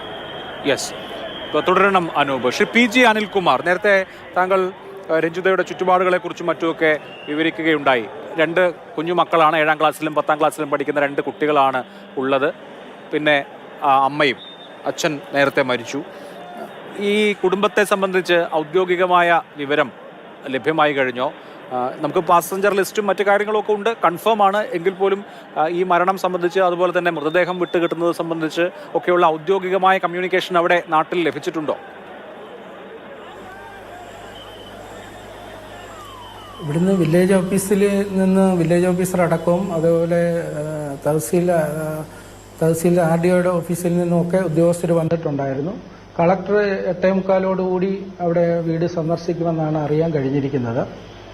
അതുപോലെ ജനപ്രതിനിധികൾ, MP-മാർ, MLA-മാർ ഒക്കെ വരികയും പോവുകയും എല്ലാവരും കാര്യങ്ങൾ അന്വേഷിക്കുന്നുണ്ട്. മന്ത്രിയും ഉൾപ്പെടെയൊക്കെ അന്വേഷിക്കുന്നുണ്ട്. ബാക്കി കളക്ടർ വന്നതിന് ശേഷമേ നമുക്ക് മറ്റു കാര്യങ്ങൾ എന്തുവാന്ന് വ്യക്തമായിട്ട് ആ കുടുംബത്തിനോട് ഇപ്പം ഞങ്ങൾ സത്യം പറയാമെങ്കിൽ ആ അമ്മയോട് അല്ലെ ആ 2 കുഞ്ഞു മക്കളോടൊന്നും ഈ ഇങ്ങനെ ഒരു ദുരന്തം നടന്നു ഹോസ്പിറ്റലാണ് എന്ന് മാത്രമേ പറഞ്ഞിട്ടുള്ളൂ. ആളിനെക്കുറിച്ചോ അവരുടെ അമ്മയ്ക്ക് മാതാവിന് എന്തെങ്കിലും സംഭവിച്ചോ എന്നോ ഞങ്ങൾക്ക് പറയാനുള്ള ശേഷി അവിടെ വന്നിരിക്കുന്ന ആർക്കുമില്ല. ഈ പറയുന്ന സംഭവം അറിഞ്ഞ 2:30-ക്ക് ശേഷം ഞാൻ ഈ 7 മണി വരെ അവിടെ ഉണ്ട്. ഇതുവരെയും ഞങ്ങളാരും പറഞ്ഞിട്ടില്ല. കാര്യം പറയാൻ പറ്റാത്ത ഒരവസ്ഥയാണ്. 10ലും 7ലും സ്കൂളിൽ നിന്ന് വരുമ്പോഴാണ് ഈ വാർത്ത കേട്ട് ഈ ആൾക്കാരെ കണ്ട് മാധ്യമങ്ങളെയൊക്കെ കണ്ട് കുട്ടികൾ പൊട്ടിക്കരയുന്നത്. എന്നാലും എൻ്റെ അമ്മയ്ക്ക് എന്ത് പറ്റിയെന്നുള്ള ആ കുട്ടികളുടെ ചോദ്യത്തിന് ഞങ്ങൾക്കൊന്നും മറുപടി പറയാനില്ല. ഹോസ്പിറ്റലാണ്, അവിടെ നിന്ന് വിവരം അറിയിക്കും എന്ന് മാത്രമേ പറഞ്ഞിട്ടുള്ളൂ. ആ അമ്മയോട് പോലും ഞങ്ങൾ ഇതുവരെ തുറന്ന് പറഞ്ഞിട്ടില്ല. പക്ഷേ അമ്മയ്ക്ക് ഈ ആൾക്കാരുടെ വരവും മറ്റു പലരും ഫോൺ കോളുകൾ ചെയ്യുന്നു, ബന്ധുമിത്രാദികളൊക്കെ ആ വീട്ടിലേക്ക് വരുമ്പോൾ എന്തോ ഒരു സൂചന കിട്ടിയെന്നാണ് വിശ്വസിക്കുന്നത്. പക്ഷേ 8:45 അല്ലെ 9 മണിയോടുകൂടി ജില്ലാ കളക്ടർ ഔദ്യോഗികമായിട്ട് അവിടെ എത്തുമെന്ന് കോയിപ്പുറം സബ് ഇൻസ്പെക്ടർ അവിടെ വന്ന് അറിയിച്ചിട്ടുണ്ട്. അത് കഴിഞ്ഞതിന് ശേഷം നമുക്ക് പൂർണ്ണമായ ഒരു വിവരം, ഇത് നമ്മുടെ നിൽക്കുന്ന കാര്യമല്ലല്ലോ, അത് ഇനിയും സർക്കാരിൻ്റെയും അതുപോലെയുള്ള ബന്ധപ്പെട്ട ഉത്തരവാദിത്തപ്പെട്ട ആൾക്കാരുടെയും ചുമതലയിലായിരിക്കുമല്ലോ ബാക്കി കാര്യങ്ങൾ നടക്കുന്നതെന്നാണ് വിശ്വസിക്കുന്നത്. യെസ്. ഇപ്പോൾ ശ്രീ PT ചാക്കോ, അദ്ദേഹം അഹമ്മദാബാദിലാണ് ഉള്ളത്, മലയാളിയാണ്. അദ്ദേഹം ടെലിഫോൺ ലൈനിലുണ്ട്. ശ്രീ ചാക്കോ, വിമാനം അപകടത്തിൽപ്പെട്ട് 241 പേർ മരിച്ചു. ഇതുകൂടാതെ 60 ഡോക്ടർമാരും അല്ലെങ്കിൽ അവരുടെ ബന്ധുക്കളുമൊക്കെ ഉള്ള ഹോസ്റ്റൽ കോംപ്ലക്സിന് മുകളിലേക്കാണ് ഈ വിമാനം തകർന്നു വീണിട്ടുള്ളത്. വലിയ നാശനഷ്ടമാണ് അവിടെ ഉണ്ടായിട്ടുള്ളത്. 60 പേർക്കാണ് പരിക്കേറ്റിട്ടുള്ളത്. വിമാനത്തിലുള്ള ആളുകളല്ലാതെ എത്ര പേർ മരിച്ചു എന്നതിനെ സംബന്ധിച്ച ഔദ്യോഗിക കണക്കുകൾ ഗുജറാത്തിൽ ലഭ്യമാണോ? എന്താണ് അതേക്കുറിച്ച് പറയാനുള്ളത്? അവിടെ ഡോക്ടർമാരുടെ ഹോസ്റ്റലിന്റെ മുകളിലേക്കാണ് വീണത്. എൻ്റെ മകളുടെ ഒരു ഫ്രണ്ട് ആ ഹോസ്റ്റലിൽ ഉണ്ടായിരുന്നു. പുള്ളിക്കാരത്തിക്ക് വളരെ ചെറിയ പരിക്കുകളോടുകൂടി രക്ഷപ്പെട്ടെന്നാണ് പറഞ്ഞിരിക്കുന്നത്. പൊള്ളലേറ്റിട്ടുണ്ട്. അവിടെ ഇഷ്ടം പോലെ ആൾക്കാർ, പിള്ളേര് ഉച്ച സമയത്ത് ഭക്ഷണത്തിന് വന്ന സമയം ആയതുകൊണ്ട് പിള്ളേർ കൂടുതൽ അവിടെ ഉണ്ടായിരുന്നു. മെഡിക്കൽ സ്റ്റുഡൻസ് കൂടുതലുണ്ടായിരുന്നു. എത്ര പേര് മരിച്ചെന്ന് നമുക്ക് ഇതുവരെ ഒഫീഷ്യലി അറിയത്തില്ല. പക്ഷേ എനിക്ക് തോന്നുന്നത് പിള്ളേർ പലരും 10-25 പേരും മരിച്ചു കാണണമെന്നാണ് ഈ അന്നത്തെ അവിടുത്തെ സ്റ്റേറ്റ് ഓഫ് അഫയേഴ്സ് അനുസരിച്ച് നമുക്ക് ഊഹിക്കാവുന്നത്. ഇത് കൺഫേംഡ് അല്ല. അത് സർക്കാരോ അല്ലെങ്കിൽ അതോറിറ്റീസോ കൺഫേം ചെയ്യാത്തിടത്തോളം കാലം നമുക്കൊന്നും പറയാൻ പറ്റുകയില്ല. പക്ഷേ കൂടുതൽ കാഷ്വാലിറ്റി വന്നിരിക്കുന്നത് ഡോക്ടർ പിള്ളേരുടെ മുകളിലാണ് എന്നാണ് നമ്മുടെ ഇപ്പോഴത്തെ അനുമാനങ്ങൾ. ഇപ്പം അവിടെ വലിയ അപകടമാണ് ഉണ്ടായത്. അതായത് ഈ BJ മെഡിക്കൽ കോളേജിന്റെ ഹോസ്റ്റലിന് മുകളിലേക്ക് വിമാനം തകർന്നു വീണു. ആ ദൃശ്യങ്ങളൊക്കെ ഇവിടെ ഞങ്ങൾ കണ്ടു. എല്ലാം തകർന്നു കിടക്കുകയാണ്, മെസ് റൂം അടക്കം. അതൊക്കെ പൂർണ്ണമായും നാശനഷ്ടങ്ങളൊക്കെ അവിടെ നിന്ന് മാറ്റിയോ? എന്താ ഇപ്പോൾ അവിടുത്തെ അവസ്ഥ? ഇല്ലില്ല, അതിപ്പം എല്ലാം ഇതിന് മാറ്റിക്കൊണ്ടിരിക്കുന്നതേ ഉള്ളൂ. വലിയൊരു മെഡിക്കൽ കോളേജാണ്. BJ മെഡിക്കൽ കോളേജ് എന്ന് പറഞ്ഞാൽ ഗുജറാത്തിലെ വലിയൊരു സിവിൽ ഹോസ്പിറ്റലാണ്. അത് മാറ്റുന്നതിന് സമയമെടുക്കും. ബിൽഡിങ്ങുകൾക്ക് ഒത്തിരി ബിൽഡിങ് ഒത്തിരി കേടുപാടുകൾ വന്നിട്ടുണ്ട്. അത് തന്നെയല്ല, അതിൻ്റെ അകത്തേക്ക് ആരെയും കയറ്റി വിടാത്തത് കൊണ്ട് അകത്ത് എന്താണ് സംഭവിക്കുന്നത് എന്ന് നമുക്ക് ഒതന്റിക്കായിട്ട് പറയാൻ സാധിക്കുകയില്ല. അപ്പോൾ അവിടെ എന്തായാലും ഇപ്പോഴും ഈ ആളുകളെയൊക്കെ എന്തായാലും ഹോസ്പിറ്റലിലേക്ക് എത്തിച്ചു. ബാക്കി ഈ റക്കേജ് നീക്കുന്നതും അത്തരം കാര്യങ്ങളൊക്കെ, അവശിഷ്ടങ്ങൾ മാറ്റുന്നതും ഒക്കെയുള്ള കാര്യങ്ങൾ അവിടെ പുരോഗമിക്കുകയാണ് അല്ലേ? പുരോഗമിച്ചുകൊണ്ടിരിക്കുന്നു. ഓക്കെ. ഗുജറാത്തിൽ നിന്ന് ശ്രീ ചാക്കോയാണ് അതുമായി ബന്ധപ്പെട്ട വിവരങ്ങൾ നൽകിയത്. വലിയ നാശനഷ്ടമാണ് ഉണ്ടായിട്ടുള്ളത്. അഹമ്മദാബാദിലെ സർദാർ പട്ടേൽ അന്താരാഷ്ട്ര വിമാനത്താവളത്തിന് പുറത്തുള്ള BJ മെഡിക്കൽ കോളേജിന്റെ ഹോസ്റ്റലിന് മുകളിലേക്കാണ് ഈ വിമാനം ഒരു തീഗോളമായി വന്ന് പതിച്ചത്. അതുണ്ടാക്കിയ ദുരന്തത്തിന്റെ ആഘാതത്തിലാണ് ഇപ്പോഴും ഗുജറാത്ത് ജനത. അക്ഷരാർത്ഥത്തിൽ അമ്പരന്ന് പോയ നിമിഷങ്ങൾ. എന്ന് മാത്രമല്ല, BJ മെഡിക്കൽ കോളേജിലെ വിദ്യാർത്ഥികൾ, യുവ ഡോക്ടർമാർ, അവർ ഉച്ചഭക്ഷണത്തിനായി മെസ് ഹാളിലേക്ക് വന്ന സമയത്താണ് 1:39 ഈ വിമാനം പതിക്കുന്നത്. 1:38 23-ാം നമ്പർ റൺവേയിൽ നിന്ന് ഈ വിമാനം പറന്ന് ഉയർന്നത്. ആ 1 മിനിറ്റിനുള്ളിൽ തന്നെ വിമാനത്തിന് വലിയ ദുരന്തം സംഭവിച്ചു. ടേക്ക് ഓഫ് ചെയ്തു. ആ ടേക്ക് ഓഫ് പൂർണ്ണമാവുന്നതിന് മുമ്പ് തന്നെ, ടേക്ക് ഓഫിനിടെ തന്നെ അപകടം സംഭവിക്കുകയായിരുന്നു. ഒരു ഡിസ്ട്രസ് കോൾ, ഒരു മെയ്ഡേ കോൾ ATCയിലേക്ക്, എയർ ട്രാഫിക് കൺട്രോളിലേക്ക് വന്നു. അതിന് ATCയിൽ നിന്ന് റെസ്പോൺസ് കൊടുക്കുന്നതിന് മുമ്പ് തന്നെ വിമാനം ഒരു തീഗോളമായി മാറുകയായിരുന്നു. പ്രേക്ഷകർ ആ ദൃശ്യങ്ങൾ കണ്ടിട്ടുണ്ടാകും. അത്രമേൽ ഞെട്ടിപ്പിക്കുന്ന ദൃശ്യമാണ്. 1 മിനിറ്റ് 2 മിനിറ്റ് മാക്സിമം അത്രേ ആ വിമാനത്തിന് പറക്കാൻ കഴിഞ്ഞുള്ളൂ. എന്തുകൊണ്ട് ഈ അപകടം എന്നുള്ളതാണ് ഇനി എല്ലാവരും ഉറ്റുനോക്കുന്ന കാര്യം. ഒന്ന് കാലാവസ്ഥ പ്രതികൂലമായിരുന്നില്ല, കാലാവസ്ഥ സാധാരണ കാലാവസ്ഥയായിരുന്നു അഹമ്മദാബാദിൽ. അപ്പോൾ കാലാവസ്ഥയുടെ പ്രാതികൂല്യം എന്ന പ്രശ്നമില്ല. ഒന്നാമത്. 2, പൈലറ്റുമാർ വളരെ വളരെ പരിചയസമ്പന്നരായ പൈലറ്റുമാരായിരുന്നു. 8200 മണിക്കൂർ ഫ്ലൈ ചെയ്തിട്ടുള്ള, 8200 മണിക്കൂർ പറന്ന പരിചയമുള്ള പൈലറ്റായിരുന്നു വിമാനം നിയന്ത്രിച്ചത്. അതുകൊണ്ട് തന്നെ അദ്ദേഹം എക്സ്പീരിയൻസ് ഇല്ലാത്ത, പരിചയസമ്പന്നനല്ലാത്ത ആളല്ല. ഇതൊരു ഭൂഖണ്ഡാന്തര സർവീസാണ്. സ്വാഭാവികമായും ഏറ്റവും എക്സ്പീരിയൻസ്ഡ് ആയിട്ടുള്ള വൈമാനികരാണ് ആ വിമാനത്തെ നിയന്ത്രിക്കാനുണ്ടാവുക. ഉപയോഗിച്ച വിമാനമാകട്ടെ ഡ്രീം ലൈനർ സീരീസിൽപ്പെട്ട ബോയിങ്ങിൻ്റെ ഏറ്റവും സുരക്ഷാ സംവിധാനങ്ങളുള്ള വളരെ അഡ്വാൻസ്ഡ് ആയിട്ടുള്ള വിമാനമാണ്. ഇത്തരം വലിയ നോൺ സ്റ്റോപ്പ് ഫ്ലൈറ്റുകൾക്ക് സ്വാഭാവികമായി ഉപയോഗിക്കുന്ന വിമാനമാണ്. ആ വിമാനമാണ് തകർന്ന് വീണിട്ടുള്ളത് എന്നുള്ളതും. അപ്പോൾ എന്തുകൊണ്ടാണ് അഡ്വാൻസ്ഡ് ആയിട്ടുള്ള വിമാനം, എക്സ്പീരിയൻസ്ഡ് ആയിട്ടുള്ള പൈലറ്റുമാർ, കാലാവസ്ഥയുടെ പ്രശ്നമില്ല, എന്നിട്ടും എങ്ങനെയാണ് പറന്ന് ഉയർന്ന ഉടനെ ഈ വിമാനത്തിന് ഇങ്ങനെ ഒരു ദുരന്തം സംഭവിച്ചത് എന്നുള്ളതാണ് ഒരു ഏറ്റവും പ്രധാനപ്പെട്ട കുഴക്കുന്ന ചോദ്യമായി അവിടെ നിൽക്കുന്നത്. ഇപ്പോൾ രതീഷ്, അദ്ദേഹം മാതൃഭൂമിയുടെ ഗുജറാത്ത് ലേഖകനാണ്, അദ്ദേഹം അവിടെയുണ്ട്. രതീഷ്, ഇപ്പോൾ ഈ സിവിൽ ഹോസ്പിറ്റലിലേക്ക് എത്തിയോ രതീഷ്? അവിടെ 241 പാസഞ്ചേഴ്സ് മരിച്ചു എന്നുള്ള കാര്യം കൺഫേംഡ് ആണ്. എത്ര നാട്ടുകാർ, അത് പൂർണ്ണമായും ആ വിവരങ്ങൾ ലഭ്യമാണോ? ഞാൻ സിവിൽ ഹോസ്പിറ്റലിൽ നിന്ന് മടങ്ങി ഇപ്പോൾ അവിടെ ഇല്ല, അവിടെ നിന്ന് പോന്നിട്ടുണ്ട്. ഇപ്പോ അതിന്റെ പൂർണ്ണമായ കൃത്യമായ വിവരങ്ങൾ ഗവൺമെന്റ് സോഴ്സിൽ നിന്ന് വരെ കിട്ടിയിട്ടില്ല. ഒരാള് നേരത്തെ പറഞ്ഞത് എല്ലാവരും മരിച്ചു എന്ന നിലയിലാണ്, പക്ഷെ ഒരാള് ഇപ്പോൾ ജീവനോടെ ഉണ്ട് എന്ന രീതിയിലൊരു ഇത് വരുന്നുണ്ട്. വന്നു കഴിഞ്ഞു. അതിന്റെ ഒരു പ്രശ്നം വെച്ച് കഴിഞ്ഞാൽ എല്ലാവരുടെയും മൃതദേഹങ്ങൾ ഏറെക്കുറെ ബേൺഡാണ്, എല്ലാം പൊള്ളിയ നിലയിലാണ് കൊണ്ടുവരുന്നത്. ചിലരുടെ ശരീരത്തിൽ ഈ സീറ്റ് ബെൽറ്റ് പോലും പറ്റിപ്പിടിച്ചിരിക്കുന്ന നിലയിലാണ്. അപ്പൊ DNA ടെസ്റ്റ് നടത്തിയതിന് മാത്രമേ ഇവരെയൊക്കെ തിരിച്ചറിയാൻ കഴിയുള്ളൂ. അപ്പൊ 2 മണിക്കാണ് അപകടം നടന്നതെങ്കിൽ കൂടിയും ഏകദേശം 5:30-6 മണി വരെയും ഇത്ര അടുത്തായിട്ട് കൂടിയും ഈ ആളുകളെ എത്തിക്കുവാൻ വേണ്ടി അത്രയും സമയം എടുത്തിട്ടുണ്ട്. അപ്പൊ അതിന്റെ ഒരു തീവ്രത നമുക്ക് മനസ്സിലാകും. കാരണം ഒരു കെട്ടിടത്തിന്റെ മുകളിലും പല ഭാഗത്തുമായിട്ട് കിടന്ന ആളുകൾ, മൃതദേഹങ്ങളൊക്കെയാണ്. അപ്പം അവരെത്തിക്കാൻ ഇപ്പോൾ 6 മണിയോടുകൂടിയാണ് ഏകദേശം എത്തിച്ചെന്ന് പറയാൻ കഴിയുന്നത്. ഇപ്പോൾ അവിടെ ഈ BJ ഹോസ്പിറ്റലിന്റെ ഹോസ്റ്റൽ ബ്ലോക്കിൽ ഉണ്ടായിട്ടുള്ള നാശനഷ്ടം എത്രമാത്രം വലുതാണ്? അവിടെയുള്ള മെഡിക്കൽ പ്രൊഫഷണൽസ്, യുവാക്കളായ സ്റ്റുഡൻസും റെസിഡൻസും, അവർക്ക് എത്ര പേർക്ക് പരിക്കുണ്ട്? 30-50 ഇടയിൽ പിന്നെ അവിടെയുള്ള വിദ്യാർത്ഥികളും സ്റ്റാഫും ഉൾപ്പെടെയുള്ളവർക്ക് പരിക്കുണ്ടെന്നാണ് ആശുപത്രിയിൽ നിന്ന് നമുക്ക് കിട്ടുന്ന വിവരം. അവര് ചില ആളുകള് മെസ്സില് ഭക്ഷണം കഴിക്കാൻ വന്നിരിക്കുന്ന സമയമായിരുന്നു. ആ സമയത്താണ് അപകടം ഉണ്ടായിട്ടുള്ളത്. ഏകദേശം അവരൊക്കെ പരിക്ക് പറ്റിയിട്ടുണ്ട്. ആ കോംപ്ലക്സിന് പുറത്തുള്ള ആർക്കെങ്കിലും പരിക്കോ അല്ലെങ്കിൽ ആ കോംപ്ലക്സിന് വെളിയിലുള്ള എവിടെയെങ്കിലും നാശനഷ്ടമോ ഉണ്ടോ? പുറത്ത് ആർക്കും പരിക്ക് പറ്റിയില്ല. ഇത് ഏകദേശം വലിയൊരു ഏരിയ ആണ്. ചുറ്റുവട്ടമൊക്കെ സൊസൈറ്റികളും പിന്നെ ഷാഹിബാഗിലെ പോലീസിന്റെ പിന്നെ കുതിരകളെ പരിശീലിപ്പിക്കുന്ന കേന്ദ്രം എല്ലാം ഉള്ള വലിയൊരു ഏരിയ ആണ്. പക്ഷെ ഈ വീണ ഈ സ്ഥലത്ത് ഈ മെഡിക്കൽ ആശുപത്രിയായിട്ട് ബന്ധപ്പെട്ട പിന്നെ സ്ഥാപനങ്ങൾ മാത്രമേ ഉള്ളൂ. അല്ല, ഈ ചില ഡോക്ടർമാരുടെ ബന്ധുക്കളും അപകടത്തിൽ ഉൾപ്പെട്ടു എന്ന് പറയുന്നുണ്ട്. അവർ ഇവിടെ ഈ ഡോക്ടർമാരുടെ കൂടെ താമസിക്കുന്നവരാണ്. അതെ. പിന്നെ അങ്ങനെ പരിക്കേറ്റ ആളുകൾ, വിദ്യാർത്ഥികളും അവിടെ സ്റ്റാഫ് ക്വാർട്ടേഴ്സ് ഒക്കെ ഉണ്ട്, അവരുള്ള ആളുകൾ ആയിരിക്കണം. അതായത് ഈ മെഡിക്കൽ കോളേജ് പ്രൊമൈസസിൽ മെഡിക്കൽ കോളേജുമായി ബന്ധപ്പെട്ട കെട്ടിടങ്ങൾക്കാണ് ക്ഷതമുണ്ടായിട്ടുള്ളത് അല്ലേ? പൂർണ്ണമായി അത് BJ medical college government medical കോളേജാണ്. അപ്പൊ ആ മെഡിക്കൽ കോളേജിന്റെ മുകളിൽ ഒരു 5 നില കെട്ടിടം ആണ് പ്രധാനമായിട്ട്. ഹോസ്റ്റലും ഒക്കെ ഉള്ളത് 5 നില കെട്ടിടമാണ്. പിന്നെ കൂടാതെ ക്വാർട്ടേഴ്സുകളും ഉണ്ട്. അവിടെ ഈ BJ മെഡിക്കൽ കോളേജുമായി ബന്ധപ്പെട്ട മരണങ്ങളിൽ, അതായത് ഈ പറഞ്ഞ 241 പേർക്ക് പുറമെ എത്ര മരണം അത് കൺഫേം ആയി? അത് സ്ഥിരീകരിക്കാൻ പറ്റിയിട്ടില്ല. നമുക്ക് പിന്നെ ഈ പറഞ്ഞ പരിക്ക് പറ്റിയ ആളുകളുണ്ട് എന്നുള്ളതല്ലാതെ ഇവരിൽ എത്ര പേര് മരിച്ചു എന്ന വിവരം നമുക്ക് ഇതുവരെ പുറത്തേക്ക് വന്നിട്ടില്ല. മരിച്ചിട്ടുണ്ടോ ഇല്ലയോ എന്നുള്ള വിവരം 5 മെഡിക്കൽ വിദ്യാർത്ഥികൾ ഉണ്ട് എന്ന രീതിയിലൊരു വാർത്ത വന്നു, ഒരു വിവരം വന്നിരുന്നു. പക്ഷെ നമ്മൾ സ്ഥിരീകരിക്കാൻ കഴിഞ്ഞിട്ടില്ല. അവിടെ വെയിറ്റ് ചെയ്യണം. ഓക്കെ. അവിടെ NDRF-ഉം CISF-ഉം എല്ലാം വളരെ സജീവമായി രംഗത്തുണ്ടായിരുന്നു. ആഭ്യന്തരമന്ത്രി അമിത്ഷാ തന്നെ അങ്ങോട്ട് എത്തി. അവിടെ ഈ പൂർണ്ണമായും ഈ വിമാനത്തിന്റെ അവശിഷ്ടങ്ങളെല്ലാം നീക്കിയോ?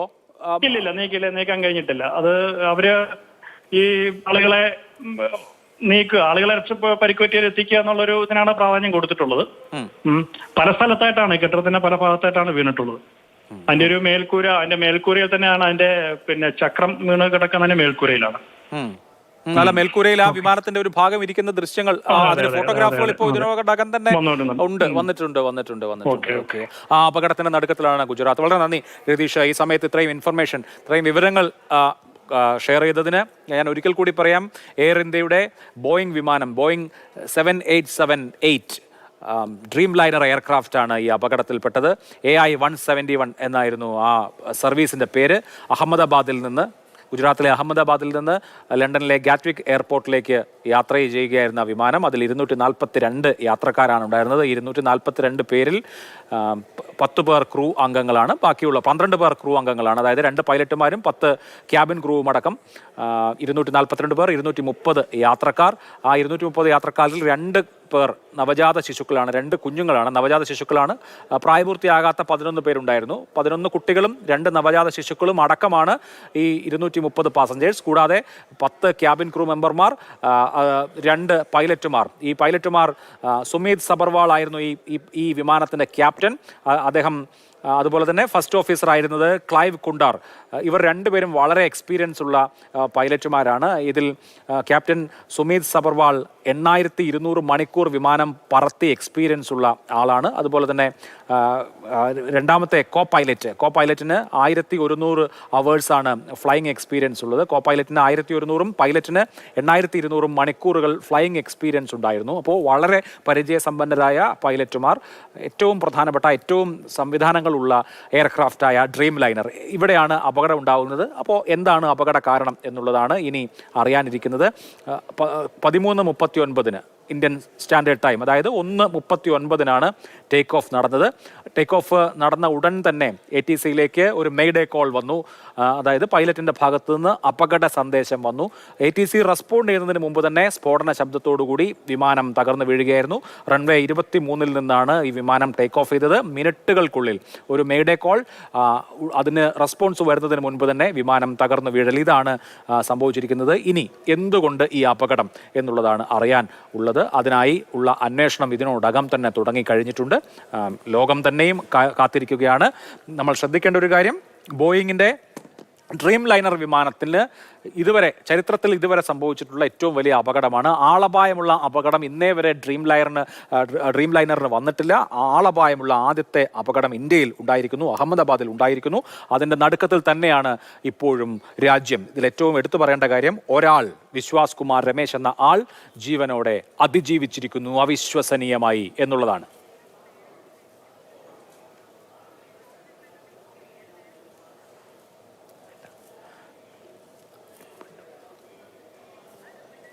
അനൂപ് ദാസ് വിവരങ്ങളുമായി തുടരുന്നുണ്ട് ഡൽഹിയിൽ നിന്ന്. അനൂപ്, അമിത്ഷാ ഇപ്പോൾ ഗുജറാത്തിൽ എത്തിയിട്ടുണ്ട്. വ്യോമയാന മന്ത്രി വിജയവാഡയിലായിരുന്നു, അദ്ദേഹവും അവിടെ എത്തിയിട്ടുണ്ടെന്നാണ് ഞാൻ മനസ്സിലാക്കുന്നത്. എനിക്ക് തോന്നുന്നു ഈ അപകടത്തിൽ 242 ആളുകൾ ഉൾപ്പെട്ട അപകടത്തിൽ ഒരാൾ, വിശ്വാസ് കുമാർ രമേശ് എന്ന ആൾ, മാരകമായ പരിക്കേൽക്കാതെ ജീവിതത്തിലേക്ക് മടങ്ങിയെത്തിയിരിക്കുന്നു, അതിജീവിച്ചിരിക്കുന്നു എന്നുള്ളതാണ്. ഗുരുതരമായ പരിക്കുകളോടെ ആയിരുന്നെങ്കിൽ നമുക്ക് അതിജീവിച്ചു എന്ന് 100% പറയാൻ കഴിയില്ലായിരുന്നു. പക്ഷേ വിശ്വാസ് കുമാർ രമേശ് അതിജീവിച്ചിരിക്കുന്നു. അയാൾ എന്താണ് സംഭവിച്ചത് എന്ന് ലോകത്തോട് പറയാൻ ബാക്കിയായിരിക്കുന്നു. ഇത്ര വലിയ ദുരന്തത്തിനിടയിലും ഒരു വെള്ളിരേഖ അവിടെ ബാക്കിയാവുകയാണ്. ഈ വിമാനം എങ്ങനെ അപകടത്തിൽപ്പെട്ടു എന്നാണ് വിശ്വാസ് കുമാർ പറഞ്ഞത്. അദ്ദേഹം പറയുന്ന കാര്യം, വിമാനം പറന്നുയർന്ന് ഏതാണ്ട് 30 സെക്കൻഡ് കഴിഞ്ഞപ്പോൾ തന്നെ വലിയൊരു ശബ്ദം കേട്ടു. പിന്നെ അദ്ദേഹം കാണുന്നത് കുറേ ശവശരീരങ്ങൾക്കിടയിൽ അദ്ദേഹം കിടക്കുന്നതാണ്. പെട്ടെന്ന് തന്നെ എണീറ്റ് അവിടെ നിന്ന് ഓടി രക്ഷപ്പെടാൻ നോക്കി.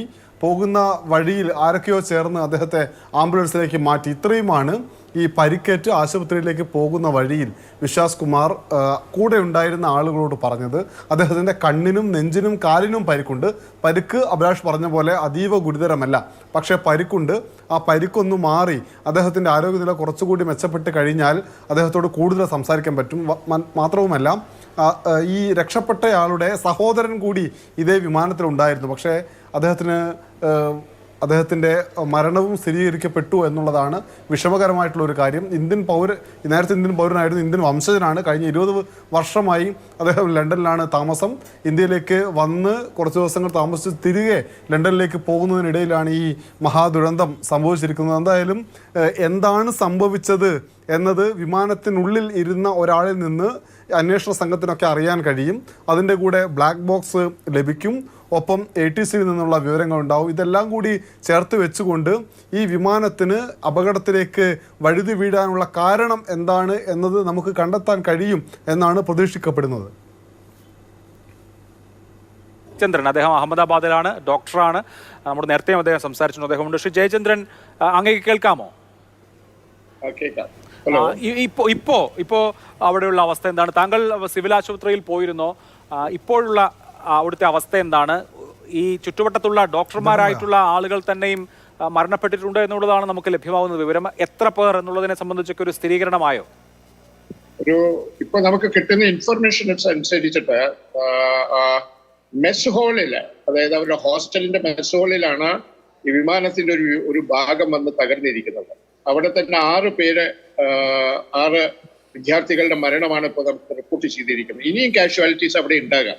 അതിലും കൂടുതലായിട്ട് എന്നെ വിഷമിപ്പിക്കുന്നത് വളരെ തിക്കിലി പോപ്പുലേറ്റഡ് ആയിട്ടുള്ള ഒരു ഭാഗമാണ് ഈ മേഘാനി നഗർ എന്ന് പറയുന്നത്. ഈ മേഘാനി നഗർ എന്ന് പറഞ്ഞാൽ ഓൾ ക്ലാസസ് ഓഫ് പീപ്പിൾ, എല്ലാ തരത്തിലുള്ള വിഭാഗത്തിലുള്ള ജനങ്ങളും ഒരുമിച്ച് ജീവിക്കുന്ന ഒരു സ്ഥലമാണ്. പിന്നെ ഈ സിവിൽ ഹോസ്പിറ്റൽ എന്ന് പറഞ്ഞാൽ ഒരു സാധാരണ ഹോസ്പിറ്റൽ അല്ല, one of the best hospital in Asia എന്ന് തന്നെ പറയാൻ നമുക്ക്. എല്ലാ ഡിപ്പാർട്ട്മെന്റുകളും ഉണ്ട്. മെഡിക്കൽ കോളേജ് ഉണ്ട്, നഴ്സിംഗ് കോളേജ് ഉണ്ട്, അതുപോലെ തന്നെ ഈ ഗവൺമെന്റുമായിട്ട് ഹെൽത്ത് ഇൻസ്റ്റിറ്റ്യൂട്ടുമായിട്ട് ബന്ധപ്പെട്ട് പ്രവർത്തിക്കുന്ന ഒരുപാട് വിഭാഗങ്ങളുണ്ട് അവിടെ. അപ്പൊ ഇതിലേക്ക് പോയിക്കൊണ്ടിരിക്കുന്ന ആൾക്കാരുണ്ട്. പക്ഷെ ഈ അപകടം സംഭവിക്കുന്ന ഒരു സമയം വളരെ പീക്ക് അവേഴ്സ് ആണ്. കാരണം ഒ പിയിലേക്കും OTയിലേക്കും അതുപോലെ ആശുപത്രിയുടെ വിവിധ വിഭാഗങ്ങളിലേക്കും പോയിക്കൊണ്ടിരിക്കുന്ന ആൾക്കാരാണ്. അവിടെയാണ് ഇതിങ്ങനെ ക്രാഷ് ചെയ്തിരിക്കുന്നത്. അപ്പൊ ഇപ്പൊ നമുക്ക് യഥാർത്ഥത്തില് എത്ര നോർമൽ ജനങ്ങളുടെ കാഷ്വാലിറ്റീസ് ഉണ്ടായിട്ടുണ്ട് എന്നുള്ളതിനെ കുറിച്ചിട്ട് വിവരം നമുക്ക് അങ്ങനെ പൂർണ്ണമായിട്ട് ലഭിച്ചിട്ടില്ല. പക്ഷെ എന്റെ സുഹൃത്തുക്കളുമായിട്ട് ഞാൻ ബന്ധപ്പെടുന്ന സമയത്ത് ഇങ്ങനെ കത്തിക്കരിഞ്ഞതും അതുപോലെ തന്നെ വളരെ ഫാറ്റലി ഇഞ്ചുവേർഡ് ആയിട്ടുള്ള ഒരുപാട് നഗരവാസികളുടെ അതിലേക്ക് അഡ്മിറ്റ് ചെയ്യുന്നു എന്നാണ് നമുക്ക് ഇൻഫോർമേഷൻ വരുന്നത്. മാത്രമല്ല അഡ്മിറ്റ് ചെയ്തിരിക്കുന്ന പലരുടെയും നില വളരെ അത്യാവശ്യ നിലയാണ്. അപകടം മനസ്സിന് വിഷമം വരുന്നത് ഇനിയും കാഷ്വാലിറ്റി കൂടാതിരിക്കട്ടെ എന്നുള്ളതാണ് ഞങ്ങളുടെയൊക്കെ പ്രാർത്ഥന.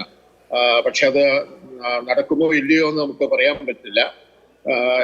ഈ മേഘാനി നഗറിന്റെ ഒരു ലാൻഡ്സ്കേപ്പ് അല്ലെങ്കിൽ അതിന്റെ ഒരു പ്രത്യേകത ഈ അപകടത്തിന്റെ ആക്കം അല്ലെങ്കിൽ അതിന്റെ ശക്തി വളരെയധികം അങ്ങോട്ട് കൂട്ടിപ്പോയിട്ടുണ്ട്. പിന്നെ വേറൊരു കാര്യം, ഞാനൊരു വൈമാനിക ശാസ്ത്രത്തിലെ വിദഗ്ധനൊന്നുമല്ല, ഞാൻ വൈദ്യശാസ്ത്രത്തിലെ വിദഗ്ധനായിട്ടുള്ള ഒരാളാണ്. പക്ഷെ ഞാൻ സ്ഥിരമായിട്ട് അഹമ്മദാബാദിൽ നിന്ന് രാജ്യത്തിന്റെ പല ഭാഗത്തേക്കും യാത്ര ചെയ്തുകൊണ്ടിരിക്കുന്ന ഒരാളാണ് 1999 തൊട്ട്. പക്ഷെ ഇത് ഒരു വലിയ രസകരമായിട്ടൊരു വസ്തുത തോന്നിയത്, ഈ ഫ്ലൈറ്റ് ടേക്ക് ഓഫ് ചെയ്ത് കഴിഞ്ഞിട്ട് കുറച്ച് സമയം കഴിഞ്ഞപ്പോഴേക്കും ഇതിന്റെ ടെയിൽ എൻഡ് വളരെ താഴത്തോട്ട് വന്ന് അവിടെയുള്ള ഒരു മരത്തിലേക്ക് സ്പർശിച്ച് പിന്നീട് അതിന്റെ ഹോസ്റ്റലിന്റെ ഒരു ഭാഗത്തേക്ക് അത് അമർന്നു വന്ന് കത്തിത്തീരുകയാണ് ചെയ്തത്. ഒരു ഇൻക്ലിനേഷനിൽ മുകളിലോട്ട് പോയിക്കൊണ്ടിരിക്കുന്ന ഒരു ഫ്ലൈറ്റ് ഇത്ര പെട്ടെന്ന് അത് നിമിഷങ്ങൾക്കുള്ളിൽ അത് അതിന്റെ ടെയിൽ എൻഡ് താഴത്തോട്ട് വരിക എന്നുള്ളത് വളരെ അത്ഭുതം സൃഷ്ടിക്കുന്ന ഒരു കാര്യമാണ്. കാരണം ഒരു ഇന്റർനാഷണൽ ഫ്ലൈറ്റ്, അതും ഒരു ബോയിങ് സ്ട്രക്ചറിൽ നിൽക്കുന്ന ഒരു ഫ്ലൈറ്റ്, എത്ര ലെവൽ ഓഫ് എഞ്ചിനീയറിംഗ് ഇൻവെസ്റ്റിഗേഷൻസ് ചെയ്ത് കഴിഞ്ഞതിന് ശേഷമായിരിക്കണം ഇതിന് ഫ്ലൈയിങ് ഓർഡർ കിട്ടുന്നത്. പക്ഷെ ഇങ്ങനെ ഒരു അപകടം അവിടെ സംഭവിക്കുന്നു എന്ന് കേൾക്കുമ്പോൾ അത് വളരെയധികം ഞെട്ടിപ്പിക്കുന്നതാണ്. അതിന് വ്യക്തമായിട്ടുള്ള ഒരു അന്വേഷണവും അതിനെ തുടർന്നിട്ടുള്ള ചില തീരുമാനങ്ങൾ എടുക്കേണ്ടത് വളരെ ആവശ്യമാണ്. കാരണം ഈ 2100 2000 മണിക്കൂറുകൾ വിമാനം പറത്തി എക്സ്പീരിയൻസ് ഉള്ള ആൾക്കാരാണ് പൈലറ്റുമാരായിട്ടുണ്ടായിരുന്നത്. അപ്പൊ ഇതൊക്കെ വെച്ച് നോക്കുമ്പോൾ എനിക്ക് അവിടെ നിന്ന് കിട്ടിയിരിക്കുന്ന ചില ചിത്രങ്ങള് വളരെയധികം ഭയപ്പാടുണ്ടാക്കുന്നതാണ്. ഇനിയിപ്പോ നാളെ രാവിലെ ആകുമ്പോഴാണ് കുറച്ചും കൂടി കൂടുതലായിട്ടുള്ള ഇൻഫർമേഷൻസ് നമുക്ക് കിട്ടാൻ പോകുന്നത്. ഞാൻ ഇപ്പൊ അങ്ങോട്ട് പോകുന്നതിന് ബുദ്ധിമുട്ടുകളുണ്ട്. കാരണം പല സ്ഥലങ്ങളും കോർണറിലാണ്. ഏറ്റവും വേദനാജനകമായിട്ടൊരു കാഴ്ച എന്താണെന്ന് വെച്ചാൽ അവിടെ തൊട്ടടുത്ത് കാണുന്ന വലിയ വലിയ സ്റ്റോറീഡ് ആയിട്ടുള്ള കെട്ടിടങ്ങളും വീടുകളും മുഴുവനും കത്തിക്കരിഞ്ഞ രീതിയിലാണ് കാണുന്നത്. കാരണം അവിടെ ജനം പറയുന്നത് എന്താണെന്ന് വെച്ച് കഴിഞ്ഞാൽ ഈ ഫ്ലൈറ്റ് വന്ന് അങ്ങനെ ഇരുന്ന സമയത്ത് ഒരു ബ്ലാസ്റ്റോട് കൂടി ഒരു വലിയ തീഗോളം ഉണ്ടാവുകയാണ് ചെയ്തതെന്ന്. ആ തീഗോളത്തിന്റെ ചൂട് കൊണ്ട് അസഹനീയമായിട്ട് അവിടെ നിന്ന് ഓടിപ്പോയ കുറച്ച് കിലോമീറ്ററുകൾക്ക് അകലെ നിൽക്കുന്നവര് ഓടിപ്പോയ അവസ്ഥ പോലും ഉണ്ടായിട്ടുണ്ട്. കാരണം അതിന് ചുറ്റും ഈ ചെറിയ ചെറിയ ഹോട്ടലുകളുണ്ട്, സ്റ്റേഷനറീസ് ഉണ്ട്, പച്ചക്കറി കടകളുണ്ട്, ചെറിയ വ്യവസായ സ്ഥാപനങ്ങളുണ്ട്, ഈ ആശുപത്രിയുമായിട്ട് ബന്ധപ്പെട്ട് പ്രവർത്തിക്കുന്ന ഒരുപാട് ഓർഗനൈസേഷൻസ് ഉണ്ട്. അപ്പൊ ഇതൊരു വളരെ കൺജസ്റ്റഡും തിക് പോപ്പുലേറ്റഡും ആണ്. അപ്പൊ അവിടെ എന്താണ് നാളെ രാവിലെ ചെന്ന് നോക്കുമ്പോഴാണ് അതിന്റെ യഥാർത്ഥ അവസ്ഥ നമുക്ക് ലഭിക്കാൻ പോകുന്നത്. എനിക്ക് പരിചയമുള്ള എന്നെ കണ്ട് തിരിച്ചു പോകുന്ന ഒരു ഫാമിലി ആ അപകടത്തിൽ ഇല്ലാതായി എന്നുള്ള ഒരു വളരെ ദുഃഖകരമായിട്ടൊരു വ്യവസ്ഥ. എല്ലാ വർഷവും എന്നെ കാണാനും ചികിത്സയ്ക്കുമായിട്ടില്ലെങ്കിൽ ഗുജറാത്ത് വിസിറ്റ് ചെയ്യാൻ വരുന്ന ഗുജറാത്ത് ബേസ്ഡ് ആയിട്ടല്ല UK സ്ഥിരതാമസമാക്കിയിരിക്കുന്ന ഒരു ഫാമിലിയുണ്ട്. അവരില് 4 പേര് നഷ്ടപ്പെട്ടു എന്നുള്ളൊരു വിവരമാണ് എനിക്ക് അവരുടെ വീട്ടിൽ നിന്ന് കിട്ടുന്നത്. അങ്ങനെ എന്നെ സംബന്ധിച്ചിടത്തോളം വ്യക്തിപരമായിട്ടും ഞാൻ വർഷങ്ങളായിട്ട് താമസിക്കുന്ന പ്രദേശത്തിൽ ഉണ്ടായിരിക്കുന്ന ഒരു അപകടം എന്നെ വളരെയധികം ദുഃഖിപ്പിക്കുന്നു. ഡോക്ടർ ജയേന്ദ്രൻ, കിട്ടുന്നതിനനുസരിച്ച് നിങ്ങളോട് കമ്മ്യൂണിക്കേറ്റ് ചെയ്യാൻ പറ്റും. അങ്ങയുടെ ഈ ദുഃഖത്തിൽ പങ്കുചേരുകയാണ്. അപ്പോൾ അങ്ങ് തന്നെ പറഞ്ഞു കാഷ്വാലിറ്റി കൂടും എന്ന്. ഇപ്പോ നമുക്ക് ഒരു എസ്റ്റിമേഷൻ അസാധ്യമാണ് എന്ന് തോന്നുന്നു അല്ലേ? താങ്കൾ തന്നെ പറയുന്ന അനുസരിച്ചാണെങ്കിൽ കുറേ കെട്ടിടങ്ങൾ അഫക്റ്റഡ് ആയിട്ടുണ്ട്.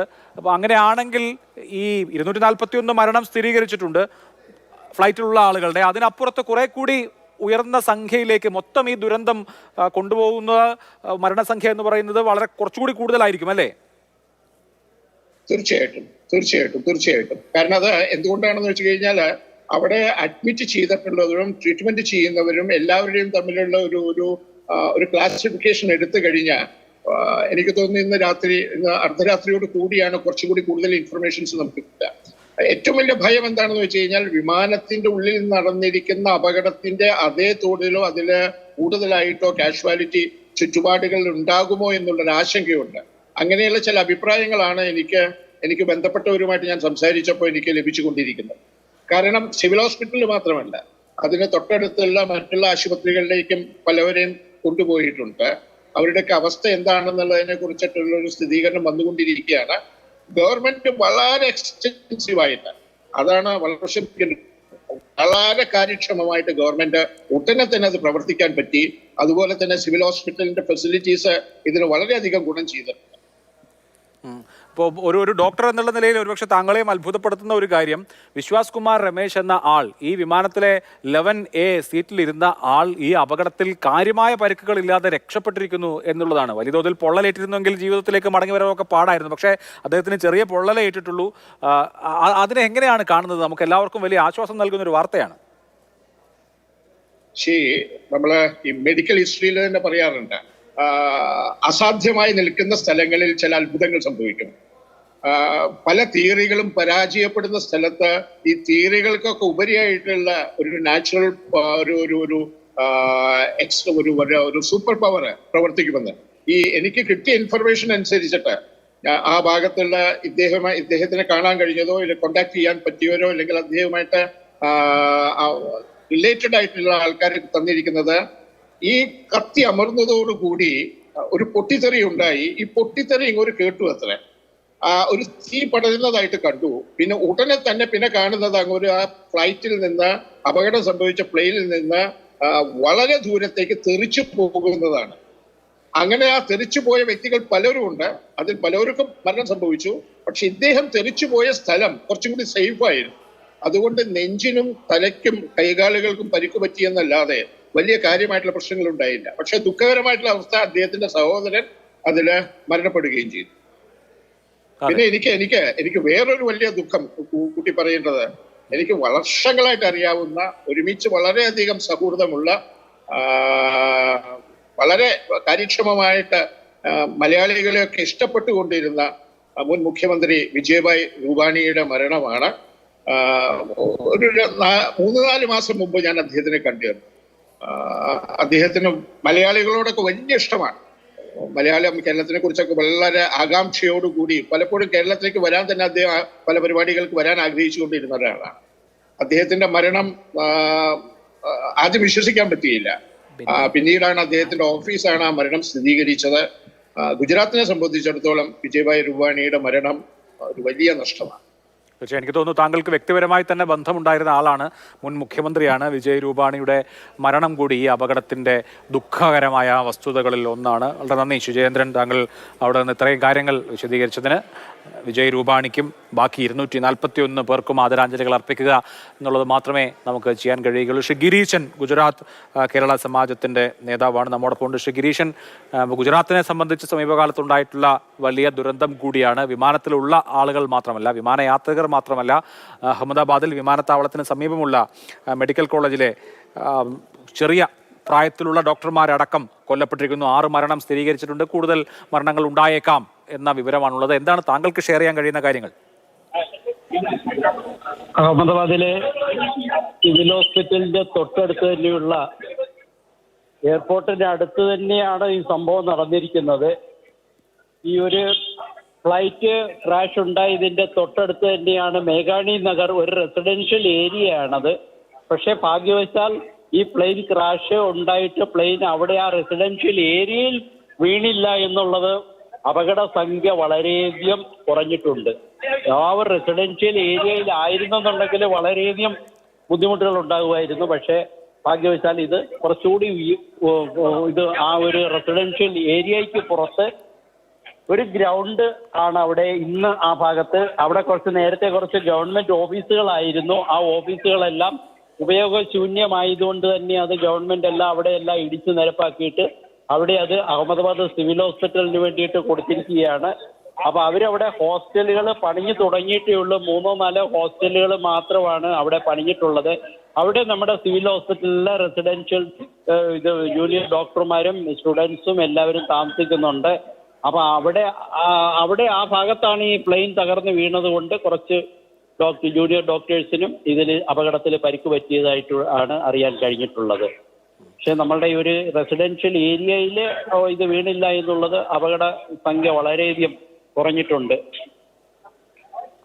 ഇപ്പോഴും ഞങ്ങൾ സിവിൽ ഹോസ്പിറ്റലിന്റെ പരിസരത്ത് തന്നെയാണ് ഉള്ളത്. നമ്മുടെ ഒരു മലയാളി ഫ്ലൈറ്റിൽ മരിച്ചതായിട്ടുള്ള വിവരങ്ങൾ അറിഞ്ഞു. അപ്പൊ അവർക്ക് വേണ്ടിയിട്ട് നമ്മൾ എന്താണ്, ഏത് രീതിയിലാണ് ഹെൽപ്പ് ചെയ്യേണ്ടത് എന്നുള്ളത് അന്വേഷിക്കാൻ വേണ്ടിയിട്ടാണ് ഞങ്ങളിപ്പോൾ ഇവിടെ സിവിൽ ഹോസ്പിറ്റലിൽ തന്നെ ഇവിടെ പോസ്റ്റ്മോർട്ടം റൂമിന്റെ അടുത്താണുള്ളത്. ഇവിടെ ഒരു കൗണ്ടർ വെച്ചിട്ടുണ്ട്. അവരുമായിട്ട് സംസാരിച്ചു. അപ്പൊ അവര് പറഞ്ഞത് ബ്ലഡ് റിലേഷനിലുള്ള ആൾക്കാർ നാട്ടിൽ നിന്ന് വരേണ്ടി വരും. വന്നു കഴിഞ്ഞ് ബോഡി മിക്കവാറും എല്ലാവരുടെയും DNA ടെസ്റ്റ് ചെയ്യേണ്ടി വരും. ടെസ്റ്റ് ചെയ്ത് ബോഡി ഐഡന്റിഫൈ ചെയ്തതിന് ശേഷം മാത്രമേ ബോഡി വിട്ടുകൊടുക്കത്തുള്ളൂ. ഇത്രയുമാണ് അവർ നമ്മളോട് പറഞ്ഞിട്ടുള്ളത്. ഞങ്ങളിപ്പോഴും ഹോസ്പിറ്റലിന്റെ പരിസരത്ത് ഇപ്പോഴും ആ ഒരു ഫ്ലൈറ്റിനകത്തുനിന്നാണോ പുറത്തുനിന്നാണോ ബോഡി ആംബുലൻസിനകത്ത് ഇപ്പോഴും കൊണ്ടുവന്നുകൊണ്ടിരിക്കുന്നുണ്ട്. ഇവിടെ എല്ലാ രീതിയിലുള്ള രക്ഷാപ്രവർത്തനങ്ങളും വളരെ നല്ല രീതിയിൽ നടക്കുന്നുണ്ട്. പോലീസായാലും സമീപ പ്രദേശത്തുള്ള ആൾക്കാരായി കഴിഞ്ഞാലും എല്ലാവരും, ഗവൺമെന്റ് തലത്തിലുള്ള എല്ലാ ആൾക്കാരും ഇവിടെ രക്ഷാപ്രവർത്തനങ്ങളെല്ലാം വളരെ നല്ല രീതിയിൽ ചെയ്തുകൊണ്ടിരിക്കുന്നുണ്ട്. ഓക്കെ, ഇപ്പം രഞ്ജിത എന്ന മലയാളി നഴ്സാണ് മരിച്ചത്. UK-യിൽ ജോലി ചെയ്യുകയായിരുന്നു. പത്തനംതിട്ട സ്വദേശിയാണ്. അവരുടെ ബന്ധുക്കളെ ഇപ്പോൾ വിവരങ്ങൾ അറിയിച്ചു വരുന്നതേ ഉള്ളൂ. അവിടെ നിന്ന് എന്തൊക്കെ കാര്യങ്ങളാണ് ചെയ്യാൻ കഴിയുക ഇപ്പോൾ മൃതദേഹം വിട്ടുകൊടുക്കുന്നതുമായി ബന്ധപ്പെട്ടൊക്കെ? അവര് വരേണ്ടി വരും. ഞങ്ങളിപ്പോൾ അവരുടെ റിലേറ്റീവിലുള്ള ആരുമായിട്ട് സംസാരിച്ചു. അപ്പൊ അവരുടെ അടുത്തും പറഞ്ഞു, നിങ്ങൾ ആരെങ്കിലും അഹമ്മദാബാദിൽ വന്നേ പറ്റൂ, ബ്ലഡ് റിലേഷനിലുള്ള ആള് വരണം. വന്നു കഴിഞ്ഞാൽ മാത്രമേ ബോഡി DNA ടെസ്റ്റ് നടത്തേണ്ടി വരും മിക്കവരുടെയും ബോഡികൾ. അപ്പൊ അതിനുശേഷം മാത്രമേ ബോഡി വിട്ടുകൊടുക്കത്തുള്ളൂ എന്ന് പറഞ്ഞിട്ടുണ്ട്. ഇനി അവരാരെങ്കിലും വരുവാണെന്നുണ്ടെങ്കിൽ തീർച്ചയായിട്ടും എല്ലാ സഹായങ്ങൾക്കും ഞങ്ങൾ അഹമ്മദാബാദ് കേരള സമാജത്തിന്റെ ആൾക്കാർ, പ്രവർത്തകർ അവരുടെ കൂടെ ഉണ്ടാവും എല്ലാ കാര്യങ്ങൾക്കും. തീർച്ചയായിട്ടും. വളരെ നന്ദി ശ്രീ ഗിരീഷൻ. അഹമ്മദാബാദ് മലയാളി സമാജം അവിടുത്തെ വളരെ പ്രശസ്തമായ നല്ല നിലയിൽ പ്രവർത്തിക്കുന്ന സംഘടനയാണ്. ഒരു മലയാളിയാണ് ഈ അപകടത്തിൽ ദാരുണമായി കൊല്ലപ്പെട്ടത്. എല്ലാ സഹായവും കേരള സമാജം വാഗ്ദാനം ചെയ്യുന്നുണ്ട്. ഇപ്പോൾ അവർ സിവിൽ ഹോസ്പിറ്റലിലുണ്ട്. രക്തബന്ധുക്കൾ ആരെങ്കിലും വരണം എന്നുള്ളതാണ്. മൃതദേഹം വിട്ടുകൊടുക്കാനുള്ള പ്രൊസീജിയർ എന്നറിയുന്നു. അത്തരം കാര്യങ്ങളൊക്കെ സത്വരമായി മുന്നോട്ട് പോകട്ടെ. എന്തായാലും രാജ്യം നടുങ്ങിയ, രാജ്യത്തെ വേദനിപ്പിച്ച ഒരു മഹാദുരന്തമാണ് കടന്നു പോകുന്നത്. അതിലെല്ലാം പ്രതീക്ഷയുടെ ഒരു കിരണമായ ഒരു വിശ്വാസ് കുമാർ രമേശ് ഉണ്ട്. അദ്ദേഹം ഇന്ത്യൻ വംശജനാണെങ്കിലും ബ്രിട്ടീഷ് പൗരനാണ്. ഈ അപകടത്തിൽ സ്വന്തം സഹോദരനെ അദ്ദേഹത്തിന് നഷ്ടപ്പെട്ടു. എന്നാലും 242 പേർ ഉണ്ടായിരുന്ന ഈ വിമാനം സമ്പൂർണ്ണമായ ഒരു തീഗോളമായി മാറി കത്തി എരിഞ്ഞ് പൊട്ടിത്തെറിച്ചപ്പോൾ അതിൽ നിന്ന് ഒരാൾ തെറിച്ചു വീണ് രക്ഷപ്പെടുക എന്നുള്ളത് അത്ഭുതങ്ങളാണ്. ജീവിതത്തിൽ അങ്ങനെയുള്ള അത്ഭുതങ്ങൾ നമുക്ക് ആവശ്യമുണ്ട്, പ്രതീക്ഷകളും ആവശ്യമുണ്ട്. അതുകൊണ്ട് ഈ മഹാദുരന്ത ദിവസത്തിലെ ഒരു പ്രതീക്ഷയായി വിശ്വാസ് കുമാർ രമേശ് മാറുകയും ചെയ്യുന്നു. അതൊരല്പം ആശ്വാസമാണ്. ഇപ്പോൾ രാജ്യത്തെ സംബന്ധിച്ച് കഴിഞ്ഞ 2 പതിറ്റാണ്ടിനിടെ ഉണ്ടായ ഏറ്റവും വലിയ വിമാന ദുരന്തത്തിനാണ് രാജ്യം സാക്ഷ്യം വഹിച്ചത്. ഏറ്റവും ഒടുവിലുണ്ടായ വലിയ വിമാന ദുരന്തം നമ്മുടെ നാട്ടിൽ കരിപ്പൂരിലുണ്ടായ വിമാന ദുരന്തമാണ്. അതിൽ 21 പേരാണ് മരിച്ചത്. അതിനു മുമ്പ് 2010 മംഗലാപുരത്ത് 158 പേരുടെ ജീവനെടുത്ത വിമാന ദുരന്തമാണ് മുമ്പുണ്ടായ വലിയ വിമാന ദുരന്തം.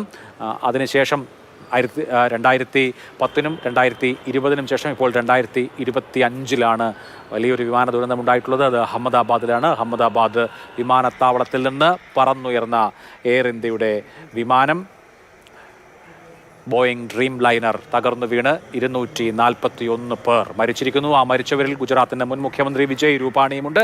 മരിച്ചവരുടെ, അതുപോലെ തന്നെ വിമാനം തകർന്നു വീണ് ആ സമീപ പ്രദേശങ്ങളിൽ മരിച്ചവരുടെയും മുഴുവൻ ആളുകൾക്കും ആദരാഞ്ജലികൾ അർപ്പിച്ചുകൊണ്ട് അവസാനിപ്പിക്കാം.